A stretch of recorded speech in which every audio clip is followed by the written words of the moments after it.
Hello everyone, and peace of Christ to all of you. Please invite your friends.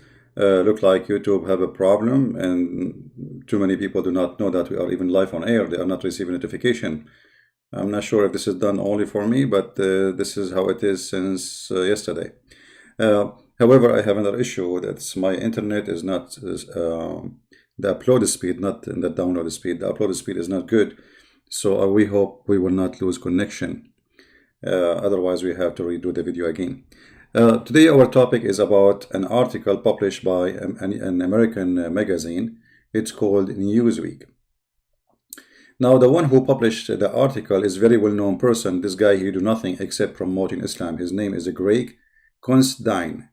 And he claimed that he's not a Muslim, but obviously he is officially paid by Muslims if he isn't a Muslim. Because this guy, he writes nothing except promoting Muhammad and Islam. Nothing. You can go and watch his Twitter, his Facebook. He speak about nothing except Muhammad is amazing, Islam is amazing, the miracle of the Quran, etc. So this guy, he said, can the power of a prayer alone stop the Corona? And then he start, okay, so what is the solution?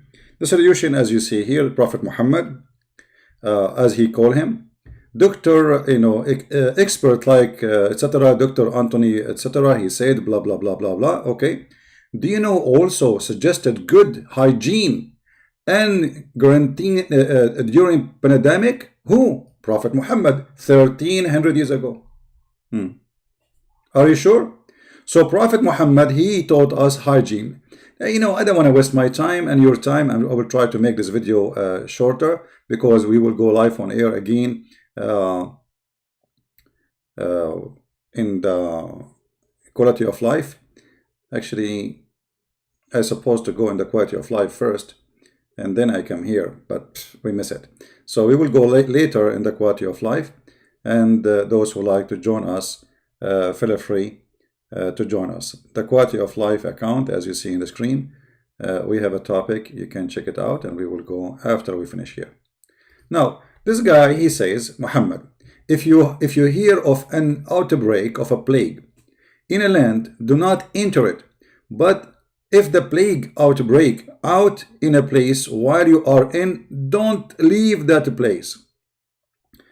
Now, you see here, actually, this is a stupid thing to say, because if I am not ill and there is an outbreak of a disease, why I will stay until I get sick? This is number one.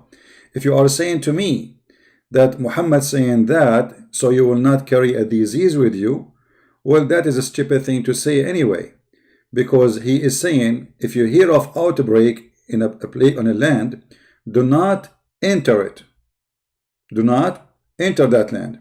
Okay, so Muhammad here, he claimed that he knew that this is a disease which can spread easy between a human being, and the purpose of not leaving it is not to carry the disease with you. But if you don't leave and you are not sick yet, then you will get sick and you will die. And then here we will see something very funny about Muhammad. Let us say that this statement is what they are practicing today, but isn't it every human being? He says, I have cold, don't hug me. I have cold, don't get close to me. Cold, just cold, nothing dangerous. Isn't it? This is something everybody knows. Don't come and visit me, I am sick. You will get sick too. I mean, this is very silly. I mean, this is not a science. This is something a human being knew for centuries and thousands of years. If you associate yourself with somebody is sick, you will get sick, especially if it's a contagious disease. Now, let us show you the intelligence of a Prophet Muhammad, and you are being the judge. He quote for us this, and supposedly this is the solution which Muhammad suggests. Okay, and so Muhammad is solving the problem. Muhammad is the big problem. He is coronavirus himself. Let us read Muhammad. If we follow his advice, what will happen to us? First of all, Muhammad is a false prophet who he claimed that viruses do not enter cities because there's angels are protecting cities, which is obviously stupid and false, because not long after the city of Medina was infected by the disease which is called the plague, and tens of thousands of people die. If you read with me here, Muhammad is saying clearly that angels are protecting the city, and plague and the Dajjal. Dajjal supposedly a person who claimed to be the Messiah, but he's a liar, like Muhammad. Supposedly Muhammad is not a Dajjal. But look what happened. Right after Muhammad, he said this statement, and then he died. Then a few years after his death, a big disease outbreak happened in the city of Medina, and people, they were dying left and right. Let us see the hadith and see how Muhammad, he exposed himself first as a false prophet. And this is the most important thing. Muhammad is a false prophet. Once, read carefully, and they cannot say this is not Sahih. This is Sahih al-Bukhari, hadith number 2643. 2643. Once I went to Al-Medina, where there was an outbreak, disease, and the people were dying rapidly. I was sitting with Umar. Who is Umar? Umar is the caliphate. So this is not 100 years or 2000 years after Muhammad. This is right away. Umar is a one of the companion of Muhammad. So this has happened few years after Muhammad's death. And as you see, the disease is spread in Medina, and people, they were dying, and Muhammad's prophecy come to be exposed that he is a false prophet. Now let us go to Muhammad teaching and hygiene. This is what they say in the article.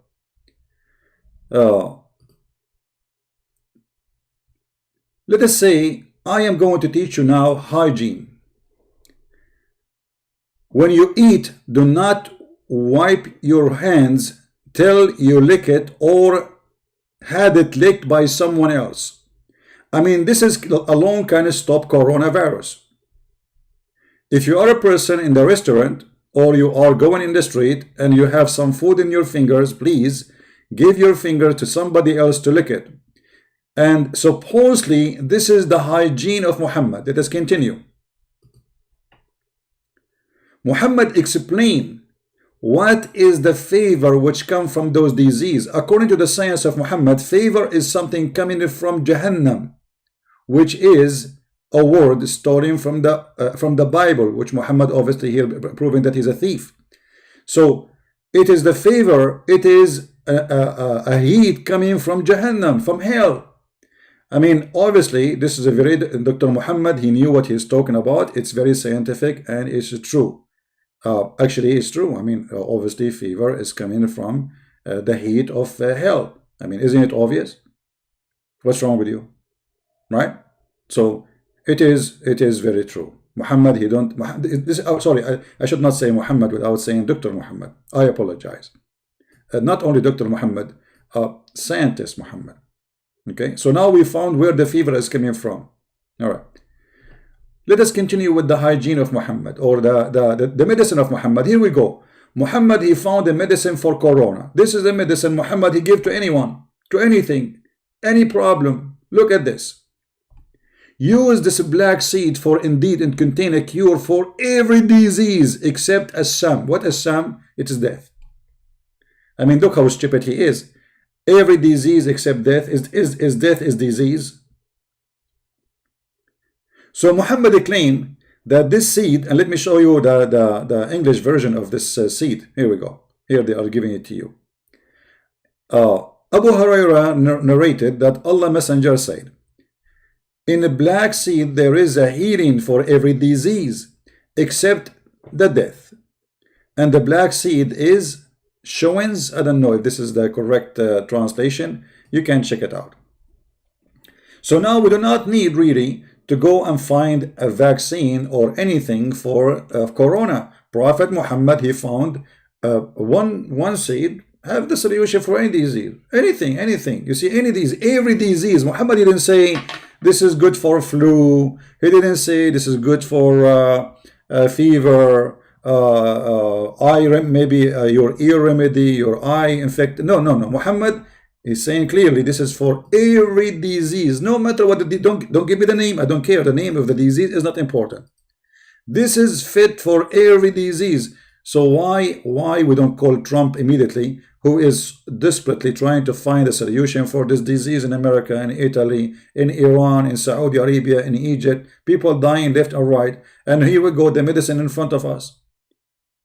Why nobody is calling the doctors, the scientists? Tell them that we have the medicine. Any disease, you have heart disease, this will help you. You have a blood illness, yeah, this will. Do you have liver problem? This will help you. And who is saying that? Dr. Muhammad himself. So there's no way. And remember, Muhammad, he don't say things from his own. According to Muslims, Allah taught him. Muhammad is illiterate. He did not know what he's talking about, supposedly, right? So where did he get this knowledge from? Amazing knowledge, brother. He got it from Allah.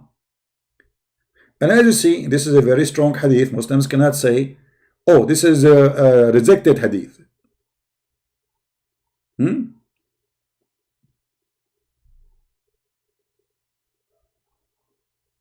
This can solve any disease you want.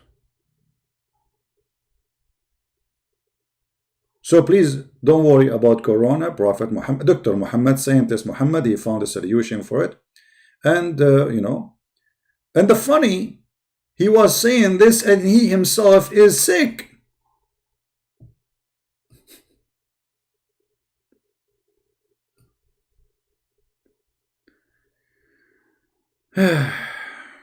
I mean, the guy Muhammad, he's always sick, and he is telling us what is the solution for sickness.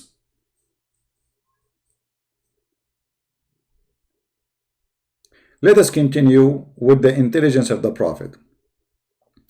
Prophet Muhammad, he said that there is nothing called contagious disease.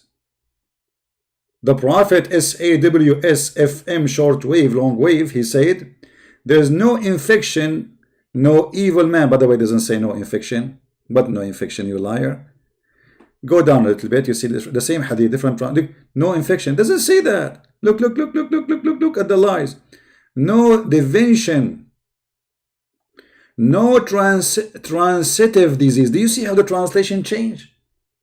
Just depend who is the translator. So the first two translation, they were trying to hide the lies of Muhammad.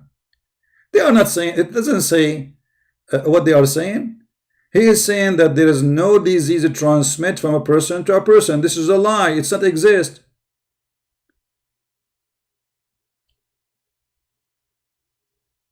There is no transitive disease, no divination, but good omen pleases me.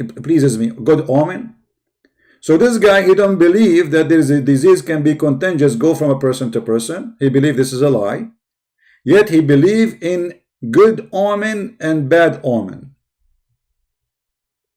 And obviously this is very clear science. I mean, we have to agree, right? And as you see, all those hadith are Sahih hadith. They cannot say this is not true. So, but hold on. How Muhammad, he said, don't go to a place, have a disease, and then don't get out from it, because Muhammad is a scam. This guy, he says something, and then he obviously he's a fool, because either you believe that the plague can spread, or you don't believe in it. In this statement, he is saying you cannot believe in this. You cannot believe that you can get sick because of somebody else. Why is that? Because Muhammad, he claimed that all those disease, Allah, he sent it to you no matter what. Allah, he punish people. If you go in the Quran, you will find the Quran saying that Allah is the one who made people sick. Allah don't heal anyone. And this is not metaphorically.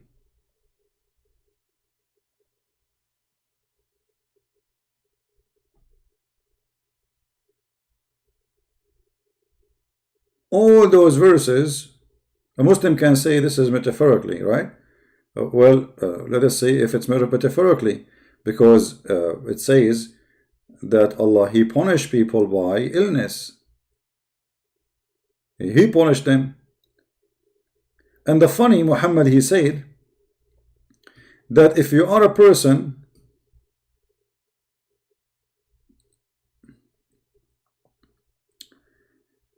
let me open a hadith.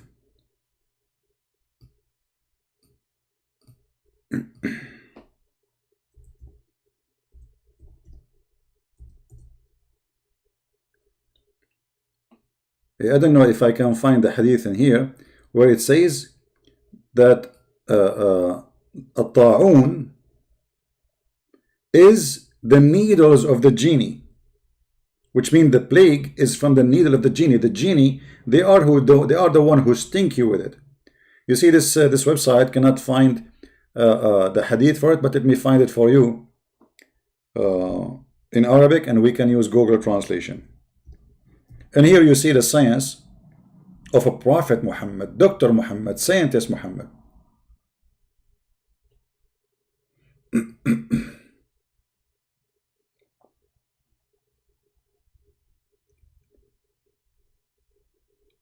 All right.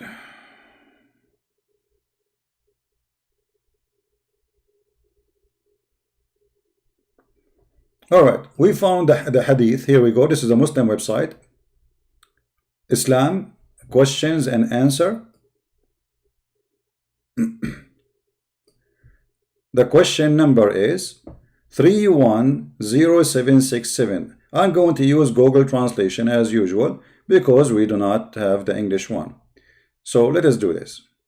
In front of your eyes, I will do Google translation. How Muhammad explained the plague, how the plague happened. Translate. All right. The question is, does the Prophet of Allah says that the plague is from the stabbing of the genie?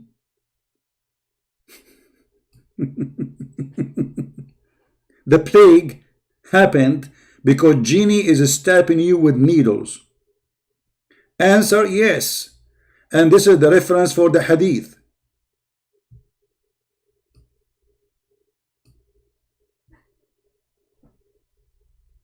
They asked Muhammad, what is at-ta'un, which means what is the plague? He said, it is the stabbing of the genie by their needles. قال وَخْزُ أَعْدَاءَكُمْ مِنَ الْجِنِّ. And if you die from it, you are a martyr. So why you are a martyr? Because the genie killed you. So now we understand where the plague is coming from. Because the genies, your enemy, they are the one who is stabbing you. You see, it says here, stab with a spear. So the genie, he have a spear in his hand, and you are walking down a street, and you have no idea, and then the genie, he put the needle in your ass, and then you got the plague. This is the explanation of Dr. Muhammad, and this is very, very scientific. I mean, who can refuse this? Can you? And as you see here, those are the reference of Muslims. This is not mine. Narrated by Ahmad, hadith number 19528. And this is your Muslim website, not my website. And here there's more reference and more hadith, more numbers, etc. So now, as long we found how plague happened, it is genie attacking us by their stab. This is why when you die from plague, you are a martyr. Makes sense.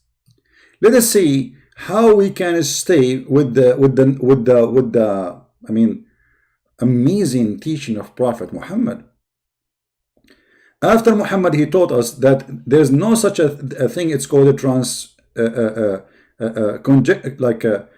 transitive disease, or a disease can spread like contagious by people.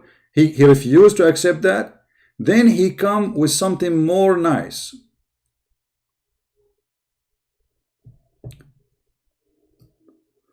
Once Muhammad was sick, and here you can tell how healthy Muhammad is, who is advising everybody how to get healthy, but he is the last one to be healthy. If you read with me this hadith is not a comedy, it is serious. Abu Bakr kissed the forehead of the Prophet when he was dead. Aisha, I mean, look at this hadith. Aisha said, we put medicine on one side of his mouth. Okay, hold on. The guy is dead and you are putting medicine in his mouth? The guy is not dead.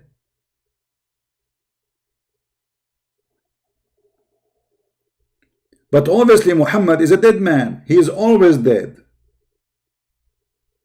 There's one of two solutions here. Either he played dead or he is always sick, so they think he's dead. Aisha added, we put medicine in one side of his mouth, but he started waving us not to insert the medicine in his mouth. Dr. Muhammad, he don't want medicine. He don't want his own medicine, but this is the medicine you're asking them to give to everybody, but he do not want his own medicine. We said he disliked the medicine as patient usually does. But when he come to his sense, so Muhammad was losing his sense. He's a crazy man. You see how sick he is? He said, didn't I forbid you from putting medicine by force in the side of my mouth? We said, we thought it was just because a patient usually dislikes medicine. He said, none of those who are in the house but will be forced to take medicine in the side of their mouth. Like, what the heck? So Muhammad was sick. They are trying to help him. He is dying, and they put medicine in his mouth, and now he want to force them, or everybody in the house, that we are going to insert medicine in your mouth.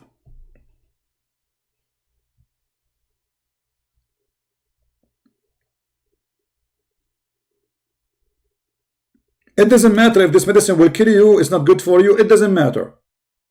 Right now, everybody in the house put medicine in their mouths, force them to take medicine. This is Dr. Muhammad advice. Alright? And this is Sahih al-Bukhari, as you see. So Dr. Muhammad, he is doing the right thing. We continue. Muhammad is the best man who teach us about hygiene. Muhammad said, if one of you, a piece of his food fail in the ground, don't leave it for the devil. So what we do? Wipe it and eat it.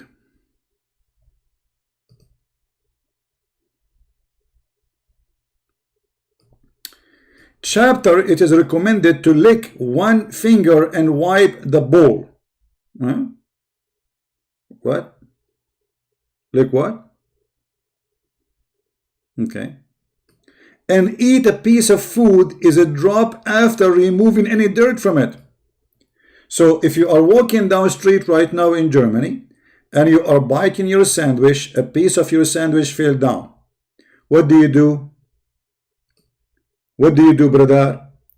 You grab this piece of sandwich from the ground, you wipe it, and then you eat it, and then lick your fingers. And this is supposedly the hygiene of a Prophet Muhammad who is going to stop Corona.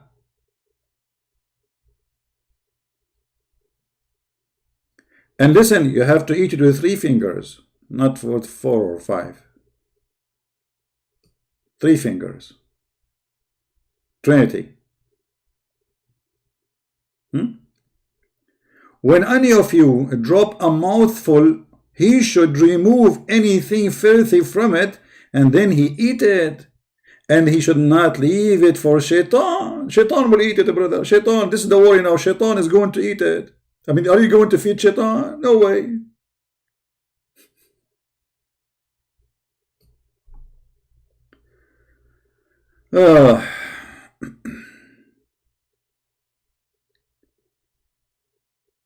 Prophet Muhammad is the best one who can help you with hygiene and can make you fight Corona. As an example,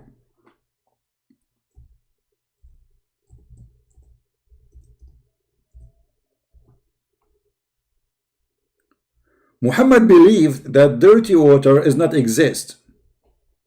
So don't think you will get a disease from water, have somebody is sick with Corona. No. Or maybe a dog, he have Corona. No. Dead dog, he have Corona. No. Garbage have Corona. No. Because simply water is always clean.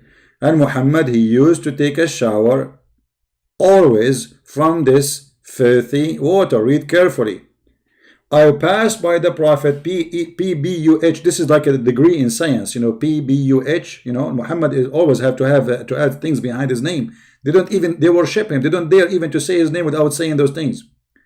When he was performing wudu from the well of Buda, This is why they call it brothder, because it's garbage. I said, are you performing wudu from when garbage is thrown in it? And here you see the Muslim, they will say to you, hey brother, like there is 5 Muslims, they made a video to refute me. This video is refutation for the lies of a Christian prince. I want to thank brother Zawadi, and brother Tawadi, and brother Fotadi, and brother Tadadi, and Tadadi, all of those supposed to refute me. About what? They said in the video that according to scientific method, that if the water coming from the ground is going to be clean. You idiot, stupid. You donkey. First of all, this is not a well of water coming from the ground. This is a dry well. It have water in it because simply this is garbage water. This like a sewage. The houses, they don't have sewage, so all the water go to this little tiny hole in the ground, and this is dirty water. Obviously, this is why people are throwing garbage in it. Remember, we are in the desert, and people, they will not throw garbage in a priceless water unless it's the water already is gone, is bad, is used. So as you see, the man, he was surprising, saying to him, are you showering with water which garbage is thrown in it? Muhammad, he come with corona science, and he said, brother, water is not made impure by anything. So by the science of Muhammad, if you are a person who have a corona and you go and you take a bath in a bathtub, please don't let the bathtub water go, because 20 people, they come after you and they can use the same water. Even if it does not only have your corona garbage, not only garbage, even the hadith says dead dogs and women blood from period and the water stink. Do you see it? The people asked Prophet Muhammad, can we perform ablution of the well of Wadah, which is well into which ministerial clothed dead dogs and stinking things are thrown in it? He replied, water is pure, not defiled by anything. Now for sure, Prophet Muhammad, if he exists right now, or actually if we follow his footstep, for sure we will be saved from corona. There's no way corona can affect us. So when this idiot, he lied about Muhammad, that he advised us to stop corona, if we follow the steps of Muhammad, we will be all dead, as he died.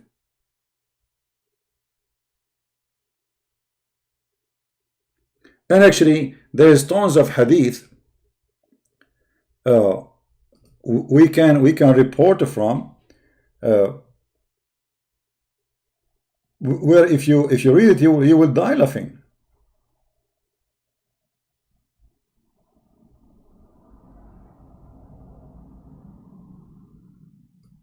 Let me see if I can find this one.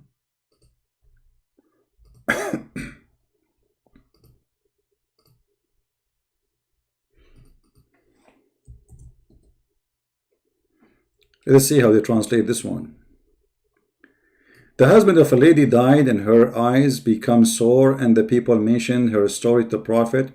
He asked him whether if it's permissible for her to use kuhl, as her eyes were exposed to danger. He said previously, when one eye is braved by a husband, she would stay in her dirty clothes, in bed and unhealthy house for 1 year.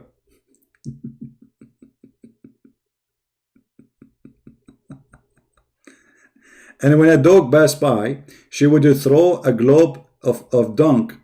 No, she should deserve to prescribe a period of iddah for 4 months and 10 days. What does this have to do? I mean, did you see what the question was and what the answer is? Let us see something else.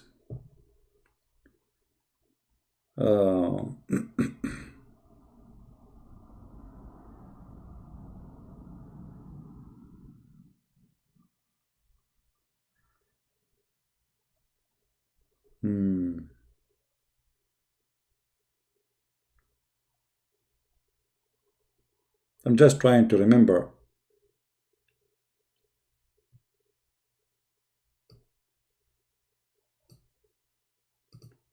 Ah, let us see this one.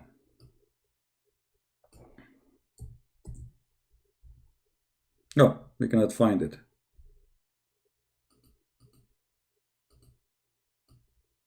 Let's try something else.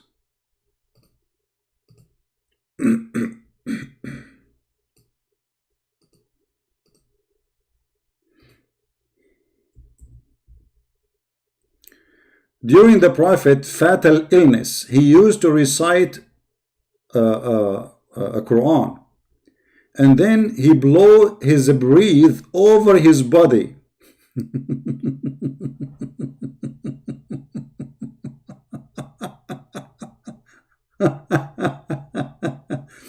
And the funny it says that, and this is during his death.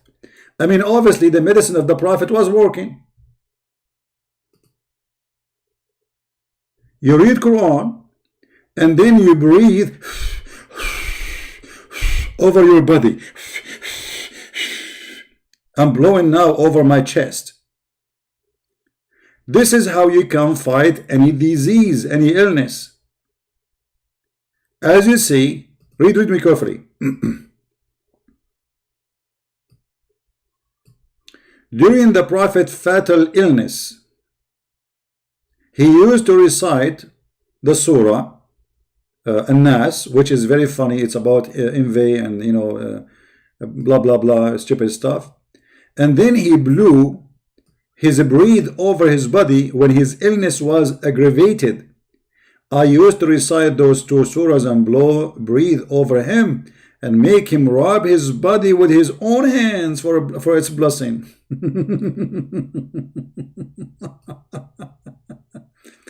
And then they ask Al-Zuhri, he used to blow on his hand and his back. How he do it? How he do that? He said he used to blow on his hands and then he passed them over his face. And now we knew how we can fight Corona. I mean, who don't agree with us? You must be crazy if you don't believe in that. It's obvious.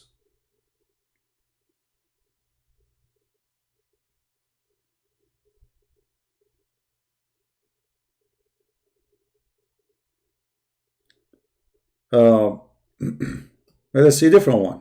I mean, there is endless number. I don't know if we can go over how many. I mean, too many. Let us see. By the way, to find those references we are speaking of, you can freeze the video, type a few words in the search engine, sunnah.com. Just be sure you are searching for the same exact thing. Like as an example, during the Prophet fatal illness, he used to recite this. So you type it in Google, you will find the hadith. Very easy. All right? In case you are watching later. Look at this hadith. I don't know what to say about this one. Some of the companions of the Prophet came across a tribe amongst the tribe of the Arab. And that tribe did not entertain them. While they were in that state, the chief of the tribe was bitten by a snake. He was bitten by what? By a snake. Or stung by a scorpion. They are not sure. They said to the companion of the Prophet, have you got any medicine with you or anybody who can treat with ruqyah? In case you do not know what ruqyah is one of the fictions that you start saying like blah blah blah shish kebab hummus halal blah blah blah blah, and supposedly that will make it work, because remember, this guy, he is not a Muslim to read Quran. The guy is not a Muslim, right? The Prophet companion said, you refuse to entertain us, so we will not treat you unless you pay for us. Look how good the companion of the Prophet are. So they agreed to pay. They agreed to pay. A flock of sheep. One of them, the Prophet companion, start reciting Surah Al-Fatiha and gathering his saliva and is spitting at it.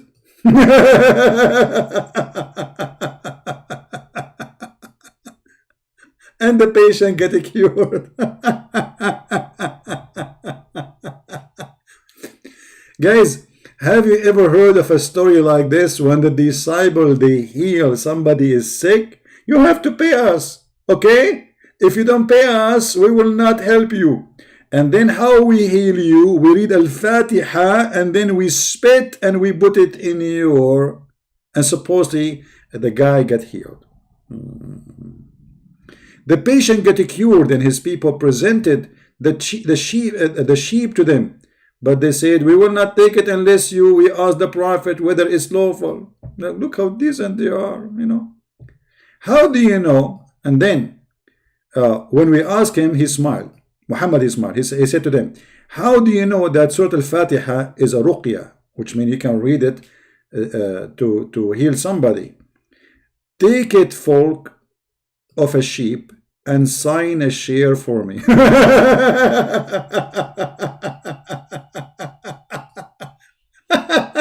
What a fraud.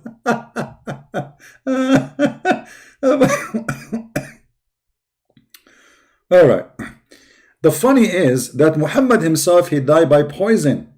So if reading Al-Fatiha will help you from poison, well, why Muhammad did not read Al-Fatiha? As you see, Muhammad himself in his death, he was reading Quran and blowing from his breathing in himself. If we go in the hadith, we will find Muhammad saying it clearly that he died because of a poison he ate, which cut his artery.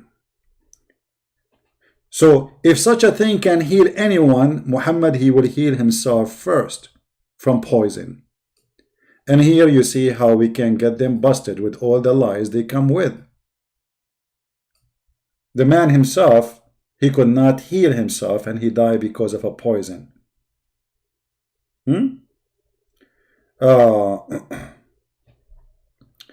Muhammad always, he believed in the envy of the eye. Now there is many naive people even in Europe believe in this garbage. The envy of the eye.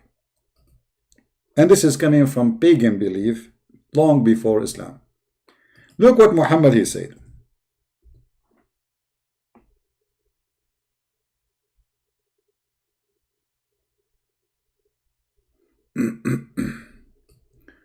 Let us see which hadith we can read for you. Those are long, but no problem. Let us read this one from the beginning. Allah Messenger said, nations were displayed before me. One or two prophets would pass by along with few followers. A prophet would pass by companioned by nobody. Then big crowd of people passed in front of me, and I asked, who are they, my followers? It was said, no. It was Moses and his followers. He said, look at the horizon. Behold, there was a multitude of people filling the horizon. And then it was said to me, look, there was a stretch in the sky. I mean, what is what happened here? What is that? We don't want to read the whole thing. Where is? We want to see where he is talking about the eye, the envy of the eye. You see, they took it off from the beginning. They took it from the translation. It's not there. You see, it's here in Arabic, but we cannot find it in the Hadith translation. It's gone. Let us see in this one.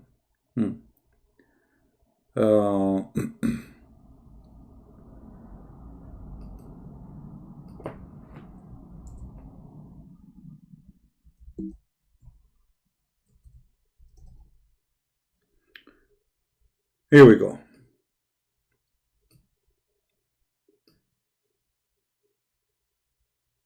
So Muhammad, he believed that an eye can destroy you, an eye can harm you, an eye can kill you.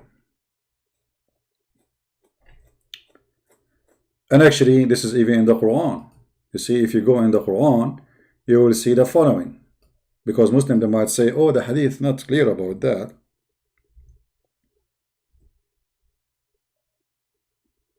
Do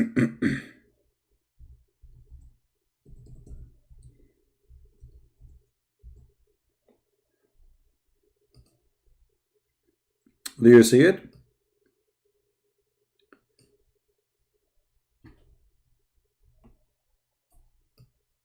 This is Muhammad's superstition, belief, and this is simply the doctor Muhammad, the scientist Muhammad, who believe that somebody he can do witchcraft to you by blowing by the knot. And if you remember, we have a Muslim, he called me before, not long time ago, and he said the prophet, somebody, he made for him 12 knots, and he was under black magic for 12 months. It took Allah 1 month to open every one of those knots, as you see in the front of you on the screen. And Muhammad, he always believed that he's afraid of the evil of the invader when he invade, because he can control you. Now, this is obviously the one is talking here supposedly is Allah, and the Muslim cannot say this is not true and this is a false teaching, for this is Quran. If this is the God, then where is the science?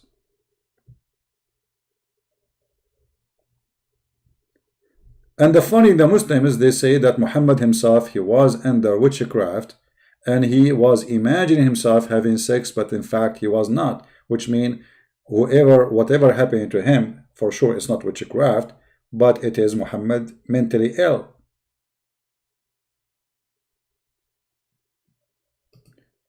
Muhammad too, he fight plague by reading Quran. If we go in the hadith, I don't know how many hadith I have to show you. I mean, it's endless.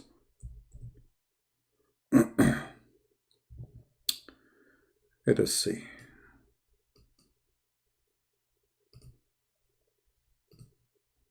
Too many.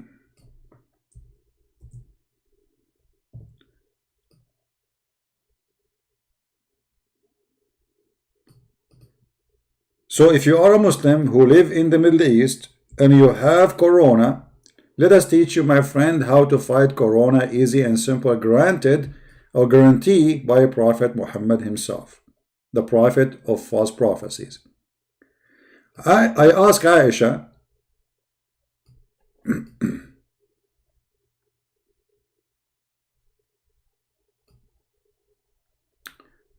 about treating poisonous sting, a snake bite or a scorpion sting with ruqya. She said the Prophet allowed the treatment of poison sting with ruqya, which means reading Quran. This is one hadith. Let's see the other one.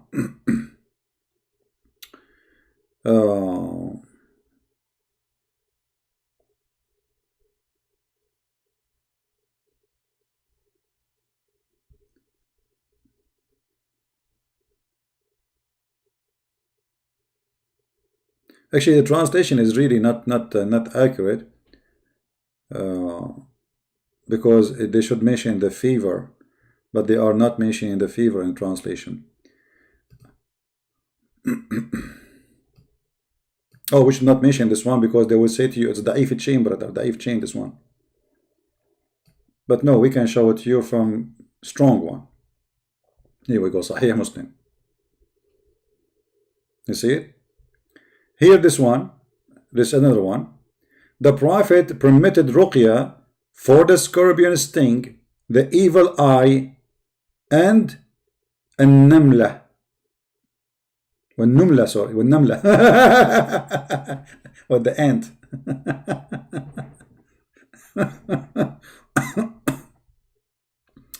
The Prophet said no spell is to be used except for the evil eye or a scorpion sting. Oh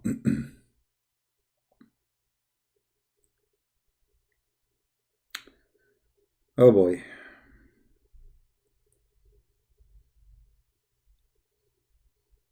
All of this, look at this. This is all the wisdom of a Prophet Muhammad. Obviously, it's endless. I mean, who can beat Dr. Muhammad with his knowledge?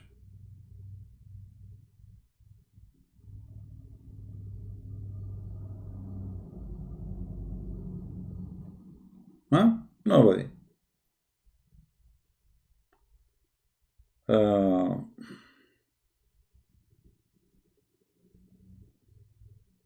what Muhammad he do before he go to bed, as an example?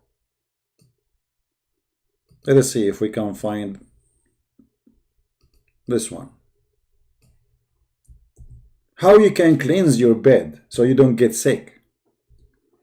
The answer is very simple. Whenever the Prophet he went to bed every night, he used to cup his hands together and blow over it after reciting Surah Al-Ikhlas and Surah Al-Falaq and Surah Al-Nas. All of those are superstition verses about envy and witchcraft and etc. And then he rubbed his hand over whatever part of his body he was able to rub, starting with his head, face, and front of his body, and he used to do that 3 times. If you do it, you see, here we go, the Trinity again. The Trinitarian Muhammad. Nothing works in Islam unless you would do it 3 times. So Muhammad, in order to fight illness and disease before he go to bed, he recite those 3 chapters, which is very small, very tiny, and very funny and very stupid, about superstition, witchcraft, envy, somebody blow the knot for you. And how he do it? He rub his hands. First he put his hand in the front of his face, and then he blow in his hands, and then he rub his body, all his body, with his hands. And supposedly that will protect Muhammad from envy or from witchcraft. But if you remember, all of this practice Muhammad he do was stupid, because Muhammad he was infected, according to Muslims, by black magic, and he was not saved by what he do. So obviously, if this is true, that really there is a black magic, then all the action of Muhammad did not work.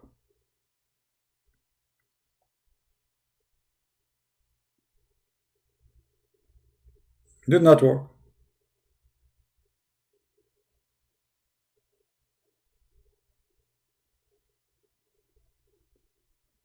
Do we have any Muslim don't agree?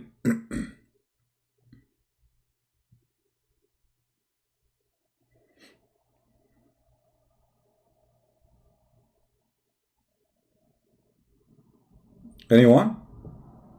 Now for sure we can show you endless as an example, lice and bad insect, they will not give you diseases. This is simply a test from Allah, and this is a special test for Prophet of God, because Muhammad used to be full of lice and insect in his panty.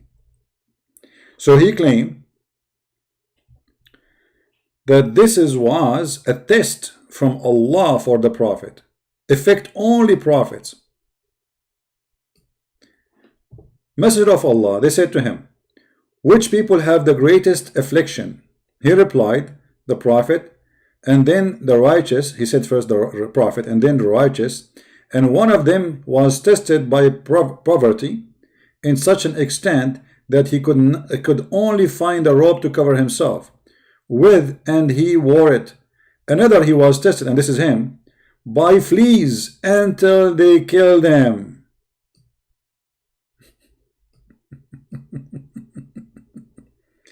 So the reason to have a fleas is not because you are dirty, you are not washing yourself, washing your clothes, washing your body, no. But because Allah, He sent the fleas as a test to you. And this is obviously true. Right? Do we have any Muslim want to say anything?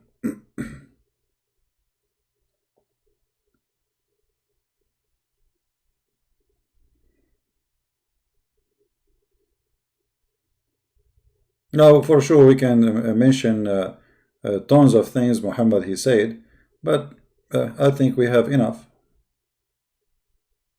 Right? Any Muslim have a comment?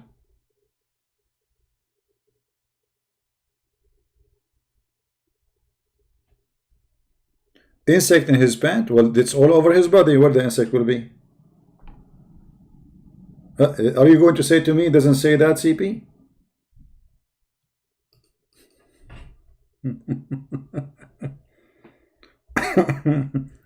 It doesn't say that, CP. It was in his head, CP.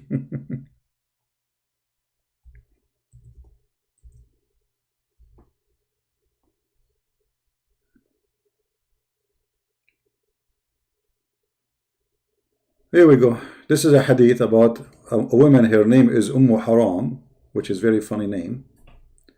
Muhammad, he used to go to her house. He sit and he put his head in her lap, and she start picking up the lice from his head. She feed him and sit down, and she delouse his hair. Do you see it? It doesn't say that, CP. The lice is in his head, not his panty. This is what they will say, right? No, the lice, they go all over your body. Wherever there is hair, they will go. Wherever they can hide, they can go. Any Muslim have a comment?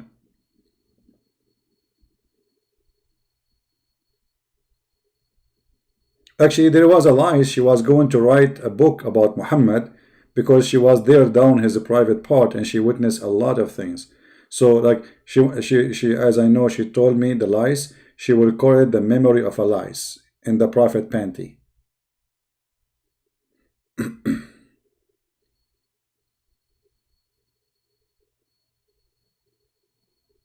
And the one saying my imagination, where is my imagination? Here we go. This is Muhammad is infected with lies.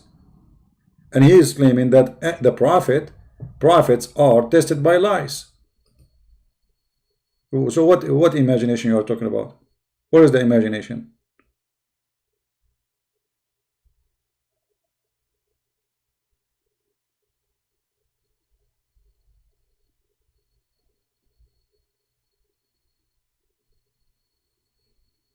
Any Muhammadan?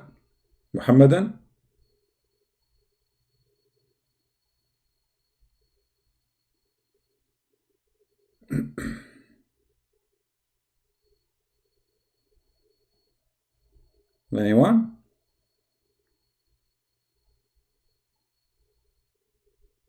So what we learned today, that there is one medicine can solve all the problems in the world. It's a seed, as you see, one seed. Chapter the treat black common nigla seed. Here we go. Okay, this seed can save you from any disease in this earth. Anything. The prophet said this black common is healing for all diseases except death, which is stupid to say, because how you can heal death by a seed, you idiot. And is death is a disease? So obviously Muhammad, he knew what he's talking about. And if scientists today, they are not using this seed to stop corona and all diseases in the world. You see, you do not need to have anything in your house, any medicine, aspirin, antibiotic, Advil, all those stupid diseases made by the kuffar. Don't use them. You need only one seed to be in your house, because this seed is fit for all kind of illness. Now the question here, how Prophet Muhammad, he knew this, unless he is a big doctor. Allah told him, brother. This is the knowledge from Allah. Allah, he knew everything. Allah is the one who made this seed. And in this seed, he put healing for any disease in the world. Actually, I will tell you my own personal experience. I used to have few diseases, which is heart problem, liver problem, kidney problem, hearing problem,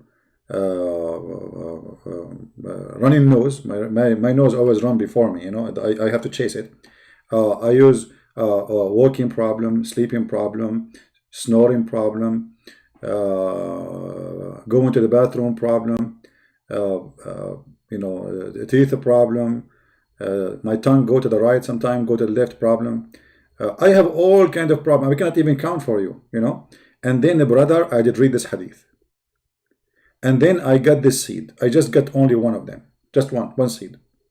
Brother, after I ate it, not even 2 seconds. I forgot the AIDS, you know, AIDS. There is AIDS too. I did not count this one. AIDS and what else? Actually, AIDS is the one which is the easiest between them. But anyway, after that, brother, all diseases are gone. All of them. It's just one seed. I mean, what do you want more? Let us be honest here. Muhammad been taught this by Allah. If you remember, once a man, he came to Muhammad and he said to him, I will ask you 3 questions which nobody knows except the Prophet of God. I mean, the question alone is stupid. Because you just told him, nobody knows the answer except Prophet of God, and you know the answer, the one who's asking the question. So you must be a Prophet of God too. But anyway, this is not important now. The guy, he said to him, Abdullah ibn Salam heard the news of the arrival of Allah Messenger to Medina, and he was on from those who collected around. Okay, and then he said to him, a prophet, I will ask you about 3 things which nobody knows. You know the song? There's a singer. His name is a Christian Prince. He sing it always. His name, like, nobody knows, nobody knows, nobody knows, nobody, nobody. Nobody knows, nobody knows, nobody knows, nobody. Nobody knows, nobody knows, nobody knows, nobody, unless he's a prophet. This is where the song is coming from, just to let you know. So, unless he is a prophet, so this is the quiz of a prophethood. If somebody is a prophet, you ask him those questions. If you have no answer for them, the correct answers, he's a false prophet.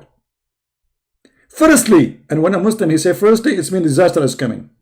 What is the first portent of the hour? Okay, what is the first portent? Then, what is the first meal people will eat in paradise? I mean, this is nobody knows, man. This is the menu in the restaurant of Allah. Somebody have to get in and get the menu. And what make the baby look like his father? The Prophet, just to show you that Muhammad didn't speak from his own. The Prophet said, just now, Jibreel, hold on. Jibreel is talking to me. Jibreel is holding my hold on. Nobody knows, nobody knows, nobody knows, nobody. Nobody knows, nobody knows, nobody knows, nobody. Save Allah, save Jibreel, save Muhammad, nobody. True, it's true. Just now, Jibreel informed me. Just now, Jibreel. I mean, this guy, he have a strong, the guy, he asked him the question, bingo, Jibreel, Prophet Muhammad, he answered the phone, and then Jibreel, he said to him, Prophet Muhammad, I'm going to give you the answer, so you can refute this idiot. Prophet Muhammad, he said to Jibreel, are you sure you are Jibreel or not Zakir Naik? What are you talking about? Because you sound like Zakir Naik. Muhammad, listen carefully. I'm going to give you the answer. And I want you immediately to give him the answer. And tell him that Jibreel told me. Unbelievable. And then Abdullah, he said to him, Jibreel told you? Like what the heck? Like what? The guy like, what the heck? Jibreel told you? Are you sure? Jibreel himself? Are you serious? The Prophet, he said, yes.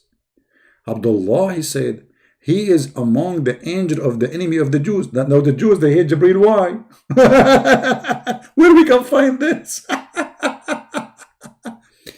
On that, the Prophet, he recited the verse. Here we go. The guy, he said that. Muhammad, he made a verse about it. And whoever the enemy of Jibreel, let him die in his furry. Furry? May Allah furry you. Okay, then Muhammad, he got the answer now. Forget about that, Muhammad, he gave the answer of Jibreel. As for the first portent of hour, it will be fire that will be collected people from east and west. Okay, we can let this one go because there's no way to prove it true or not. And as for the first meal of people of paradise, it will be the coated loop of the fish liver. Anyone knows why?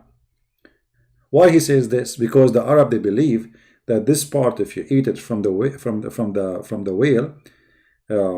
this is whale, by the way, not fish. The translation is false. You will have a very strong, like sexual. It's like a Viagra. So Allah, right away when you go to heaven, He will give you this part of the whale to eat it. So you get ready. The women are waiting.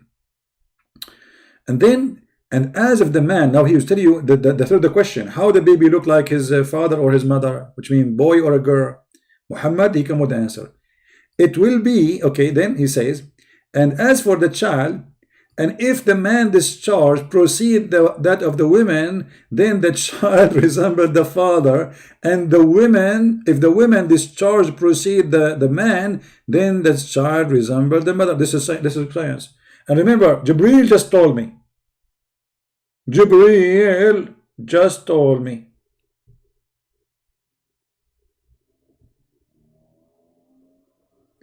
By the way, obviously, YouTube is playing games with my channel.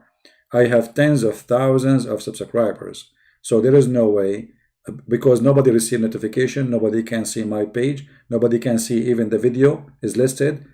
Nobody see, nobody see, nobody see, nobody. Ta-da-dum. And I don't care. I will do it. I will spank him. I don't care. Nobody. Even if I am alone, I will spank Muhammad alone. And you can play all your games. Everybody. I mean, look at this.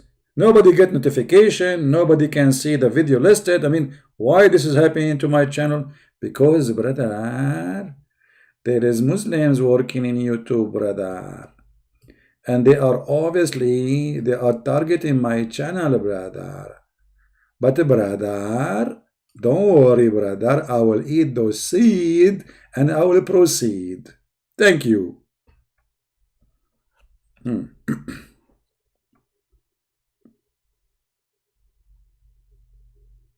What do you think? Make a CD. What are you talking about? I have many CD in the market.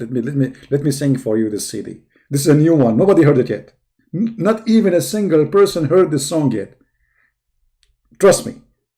Firstly, this is a song which nobody heard, and you will get the honor to hear it. Nobody ever. Okay, are you ready?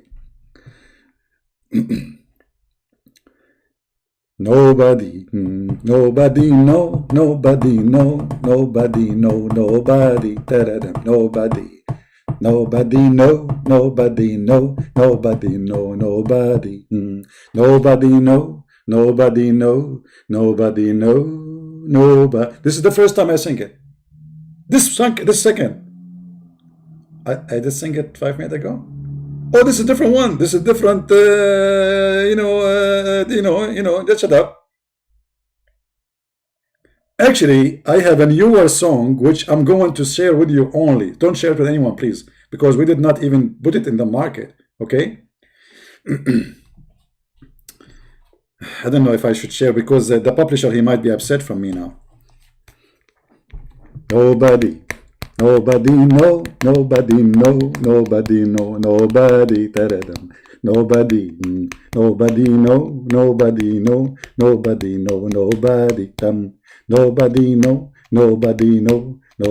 know, nobody. Okay, so this is my last song, which nobody knows about it already. Oh boy. Oh boy. So what you are saying to me, Prophet Muhammad, he do not know what he's talking about. What's wrong with you? Isn't it obvious that the Prophet, he knew everything? Now he knew. I told my dad, by the way. I told him, Dad, I know what happened in the bedroom between you and my mother. He said, son, behave. Shame on you. I said, come on, Dad, we are growing now. He said, how you know? Do you have a spy camera or something? At that time, there was no camera. I know there was no camera. That's true. So how you know? I said, okay, don't you want to know first what I learned? What you learn? You are the one who have orgasm first. How you know? Because I look like you, not like my mother. I am a male, and I look like you. My dad was really like, what? How you know that? Who taught you that? I told him Prophet Muhammad said that.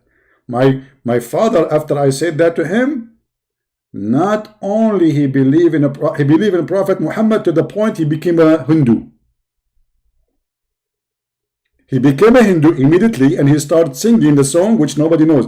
Nobody, nobody know, nobody know, nobody know, nobody, nobody, nobody know, nobody know, nobody know, nobody. I will ask you 3 questions which nobody knows. Nobody knows their answer. Nobody. Me. Nobody knows the answer for them except a prophet and Jibreel. And this is the answer. I mean, you are a professional, man. And you people until now are not converting. What's wrong with you? Seriously, what's wrong with you?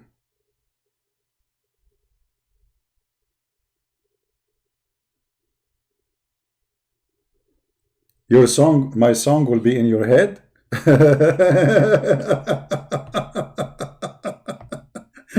Trust me, you are not the first one. I'm very humble. But people go in the street these days, they do 2 things. They take drugs and sing my song. Alhamdulillah.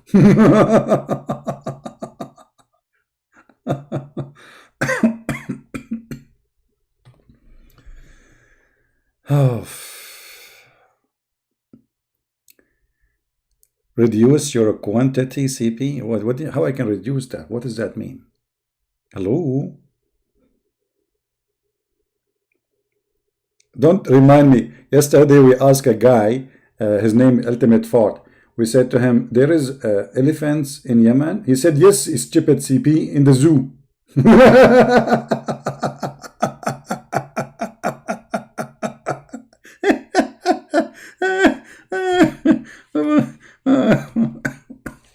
In the zoo.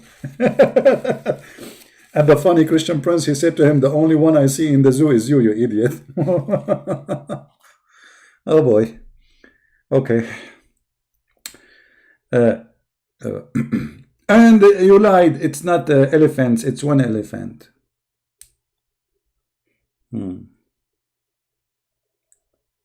I ask all the stars to debate me. They will debate me, but I have a condition. Before they debate me, they will sing the song. We have to sing the anthem of the debate. Nobody know, nobody know, nobody know, nobody. If they say it's not Islamic, I will show them. Here we go. It says here, read carefully. Read carefully. I will ask you about 3 things, which nobody knows, nobody knows, nobody knows, nobody. Do you see the words? Me and Prophet Muhammad, we have a partnership in this song. I did not make it my own. I cannot claim this honor. Like, hello?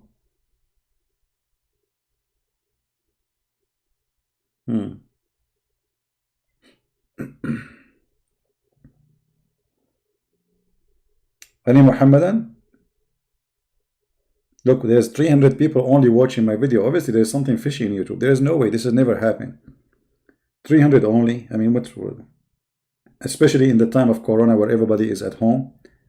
They are not letting people find my videos. It doesn't appear. Those are the one here. It's just the one who get it from my Patreon. They are hiding. How many of you get notification from YouTube? How many of you got notification? Are you getting the notification, guys? from YouTube? I think nobody getting notification, nobody. But who cares? 300 is a blessing for me. If only me is here is a blessing, who cares? I will do it. You're gonna stop me. Yeah, they are doing it. I hope I did not make you hear my. I'm drinking a very cold tea now.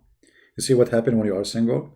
Your tea is cold. Your coffee is cold. Everything is cold. Your food is cold. But however, so what if you are single? Still you are happy and you are singing. Nobody know, nobody know, nobody know, nobody. Da, da, dum. Very beautiful, brother. Who cares? Oh boy. So any guys, shall we go to the other channel, because supposedly we are going to go live on air in the quality of life, and I did not go. I don't know if people are even waiting for me there. Let me see what's going on there. Give me a second. Quality of life. Maybe people are waiting there now and they don't know we are here. Unbelievable.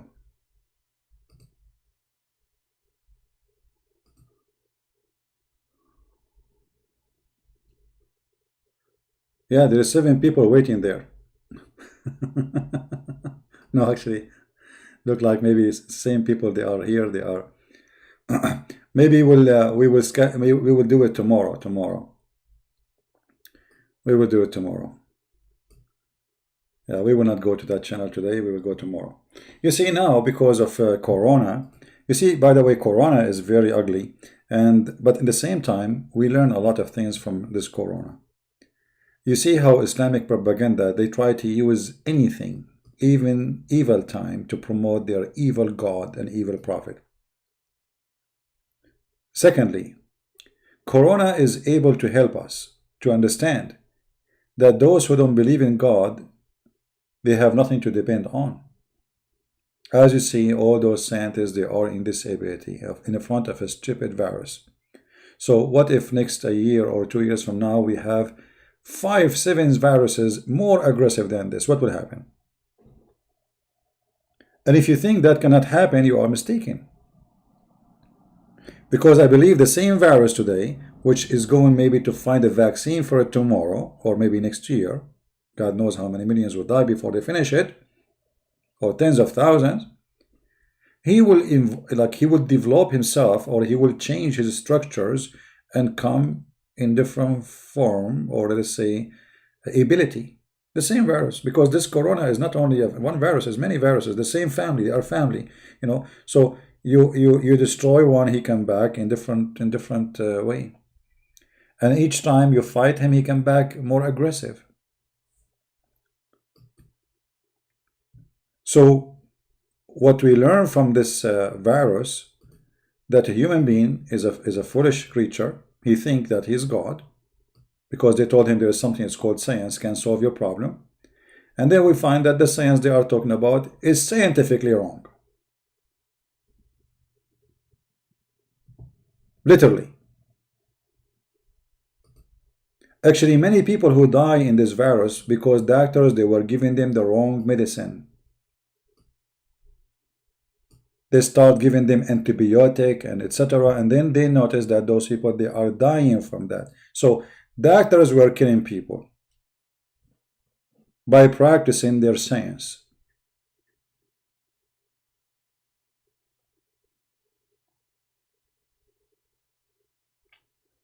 By the way, I want to give you a tip. I'm serious about that. There is a very nice, easy way to always to be protected from bacteria and viruses. Like the old people, they practice things. This is their own science, but it's science of practice, same as doctors. Everybody is practicing, and then they learn. Olive oil is one of the most powerful food you can eat to improve your immune system. Same time, Like now you are wearing a mask to go outside. So what the mask will do? What exactly the mask will do? The mask will prevent the cells of your nose from sucking that virus. So when the virus go inside your nose, uh, he will be trapped with the hair and whatever that in the nose. He will not go directly to your lung, you know. But then he will be observed. Your nose have like a liquid, you know, like the same as your tongue have a liquid, and he will be able to go through.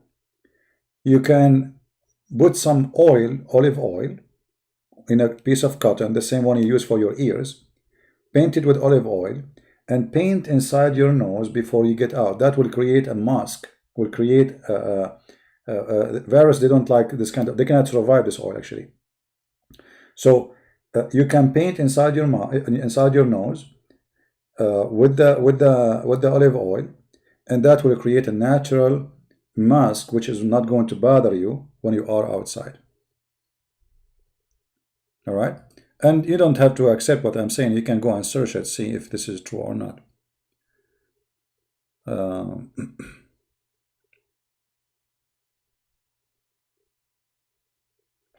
Yeah, real olive oil, the extra virgin, not you know. This is why I was saying when we say olive oil, we mean olive oil, nothing else. When we say olive oil, it have to be pure olive oil. Yeah, actually, you know, I told you I have my arm is hurting me. At first, I thought because I lifted something very heavy, because sometimes I carry really heavy duty stuff. But it turned to be, look like it is because I'm sitting in the computer for long and my arm in a certain position. So my muscles are inflamed. And I spoke to my mom and she said, what is the best medicine for this case? Do you remember? I said, no, I don't remember. She said, olive oil. So my arm was really hurting me so bad. Extremely bad. I mean, to the point, I feel like if it's ripping me, like the muscles is ripping off. So I added olive oil. I start adding more olive oil to my food, and in less than 24 hours, the pain is gone, and my hand is way better than before. So olive oil is mentioned in the Bible. It's natural, does not have side effect like the stupid medicine they give us, those doctors. They give you a medicine, and then you will find that the medicine have 1,000 like side effect beside the solution. No, you don't heat it. You just add it with your food. Actually, it's better if you eat the olive oil fresh. The more fresh it is, the better. Like salad, etc., you know. But you can add it to your rice as an example. If you are not having salad, let us say today I don't have salad. Actually, for me, I always add olive oil to my rice. Olive oil will keep you healthy, strong, you know, and will give you a good immune system. Like I don't really get sick usually. I don't really. I mean, I don't know when last time I got sick. I forgot. But obviously, garlic. And by the way, what Muhammad said about garlic, I forgot. Hold on, I did not mention this. Muhammad, he hate garlic. Garlic. And obviously, this is scientifically accurate, brother. It was said, Anas, what did you hear the Prophet saying about garlic? He said, whoever has eaten garlic, he should not approach our mosque. Why? Because angels, brother, angels, they run away from garlic. Look like the angels of Muhammad, they are Dracula. Do you see it? And garlic, by the way, is very natural antibiotic food. Actually, if you mix garlic with olive oil, both of them, they will make an amazing product to protect you. You can, there's people, they have their own, let us say, medicine for the winter. So what they do, they smash the garlic, and then they put it in a jar with the olive oil, mix it together, and leave it there. They store it. So when the winter come, you know, you can see there's many YouTube, I think, there about how to use this remedy, and it's going to help you a lot. And look here, Muhammad, all those things he mentioned not to eat because the angels will hate you, they are very healthy. Look what Muhammad's saying. He said garlic, and then garlic, onion, and leeks. Let him not to approach our masjid, for the angels are offended by that which is offend mankind. But those are very healthy food. And remember, Muslims, they pray 5 times a day. So that's mean for life we cannot eat it.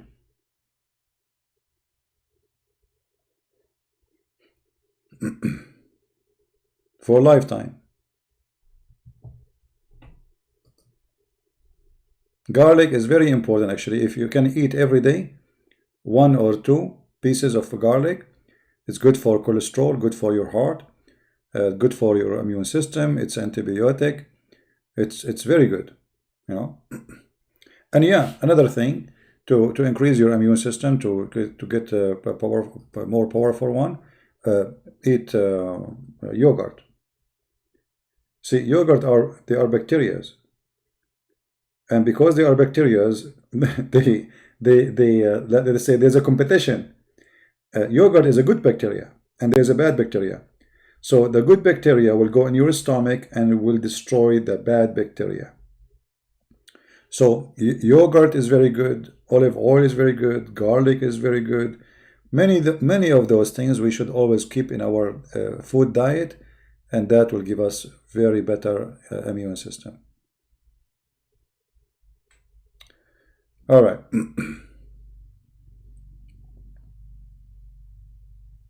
Well, there's many for sure. There's many more. I mean, there's many vegetation. They are very good, etc. But we are mentioning those which is in every hand can reach into them.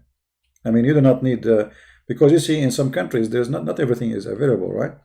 So olive oil usually exists everywhere. Garlic exists everywhere. It's not something even expensive. Like I can say, okay, coconut is good, right? But not everybody can afford to buy coconut, because in some places it's very expensive. Some places it's very cheap, like in the Philippines. In the Philippines, if you go in the province, you will find the coconut in the tree. And in the street, nobody even pick them up. Can you cook the garlic? Garlic is better if you eat it fresh, but you can cook it, why not? But you will lose some of the benefit when you cook it. Anything you cook from vegetables, you lose some benefit. Anything. But but you should always, especially now, cook very well meat. You know, you have to cook it very well to be sure that there is no bad things inside.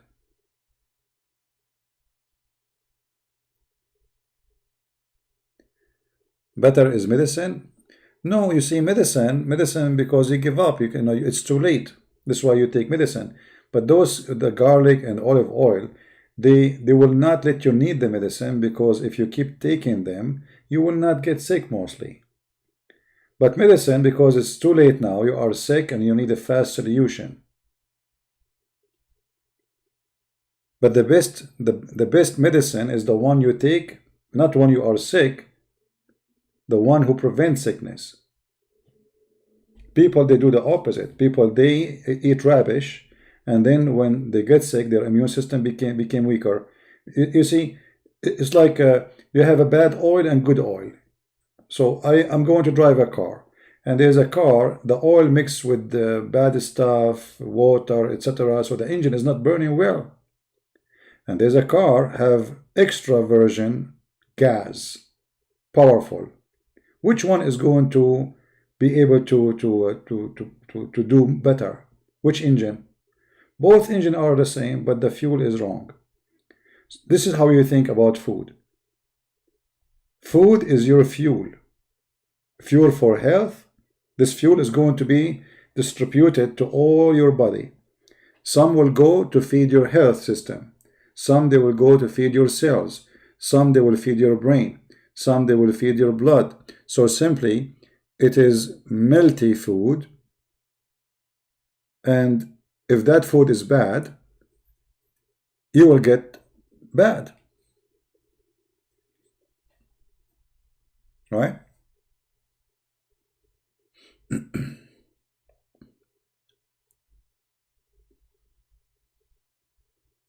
Milk is so cheap in USA. Depends on the location, actually. In like the location I am in right now, it's not really cheap compared to the other location where I live. It's almost 3 times more than that location.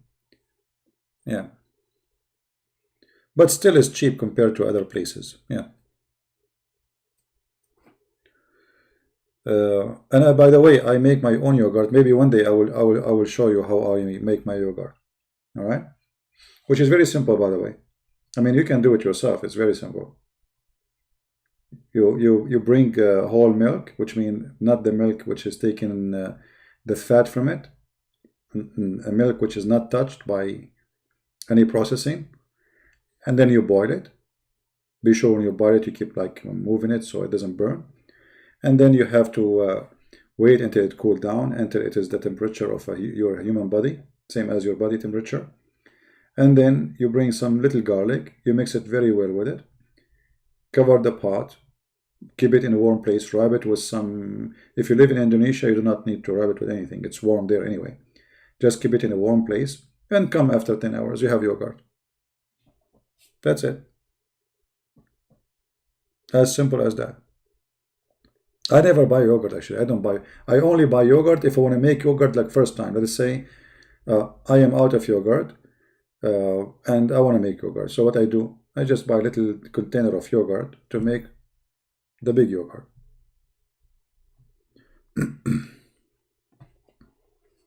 Otherwise, I don't buy really yogurt. I make it my own.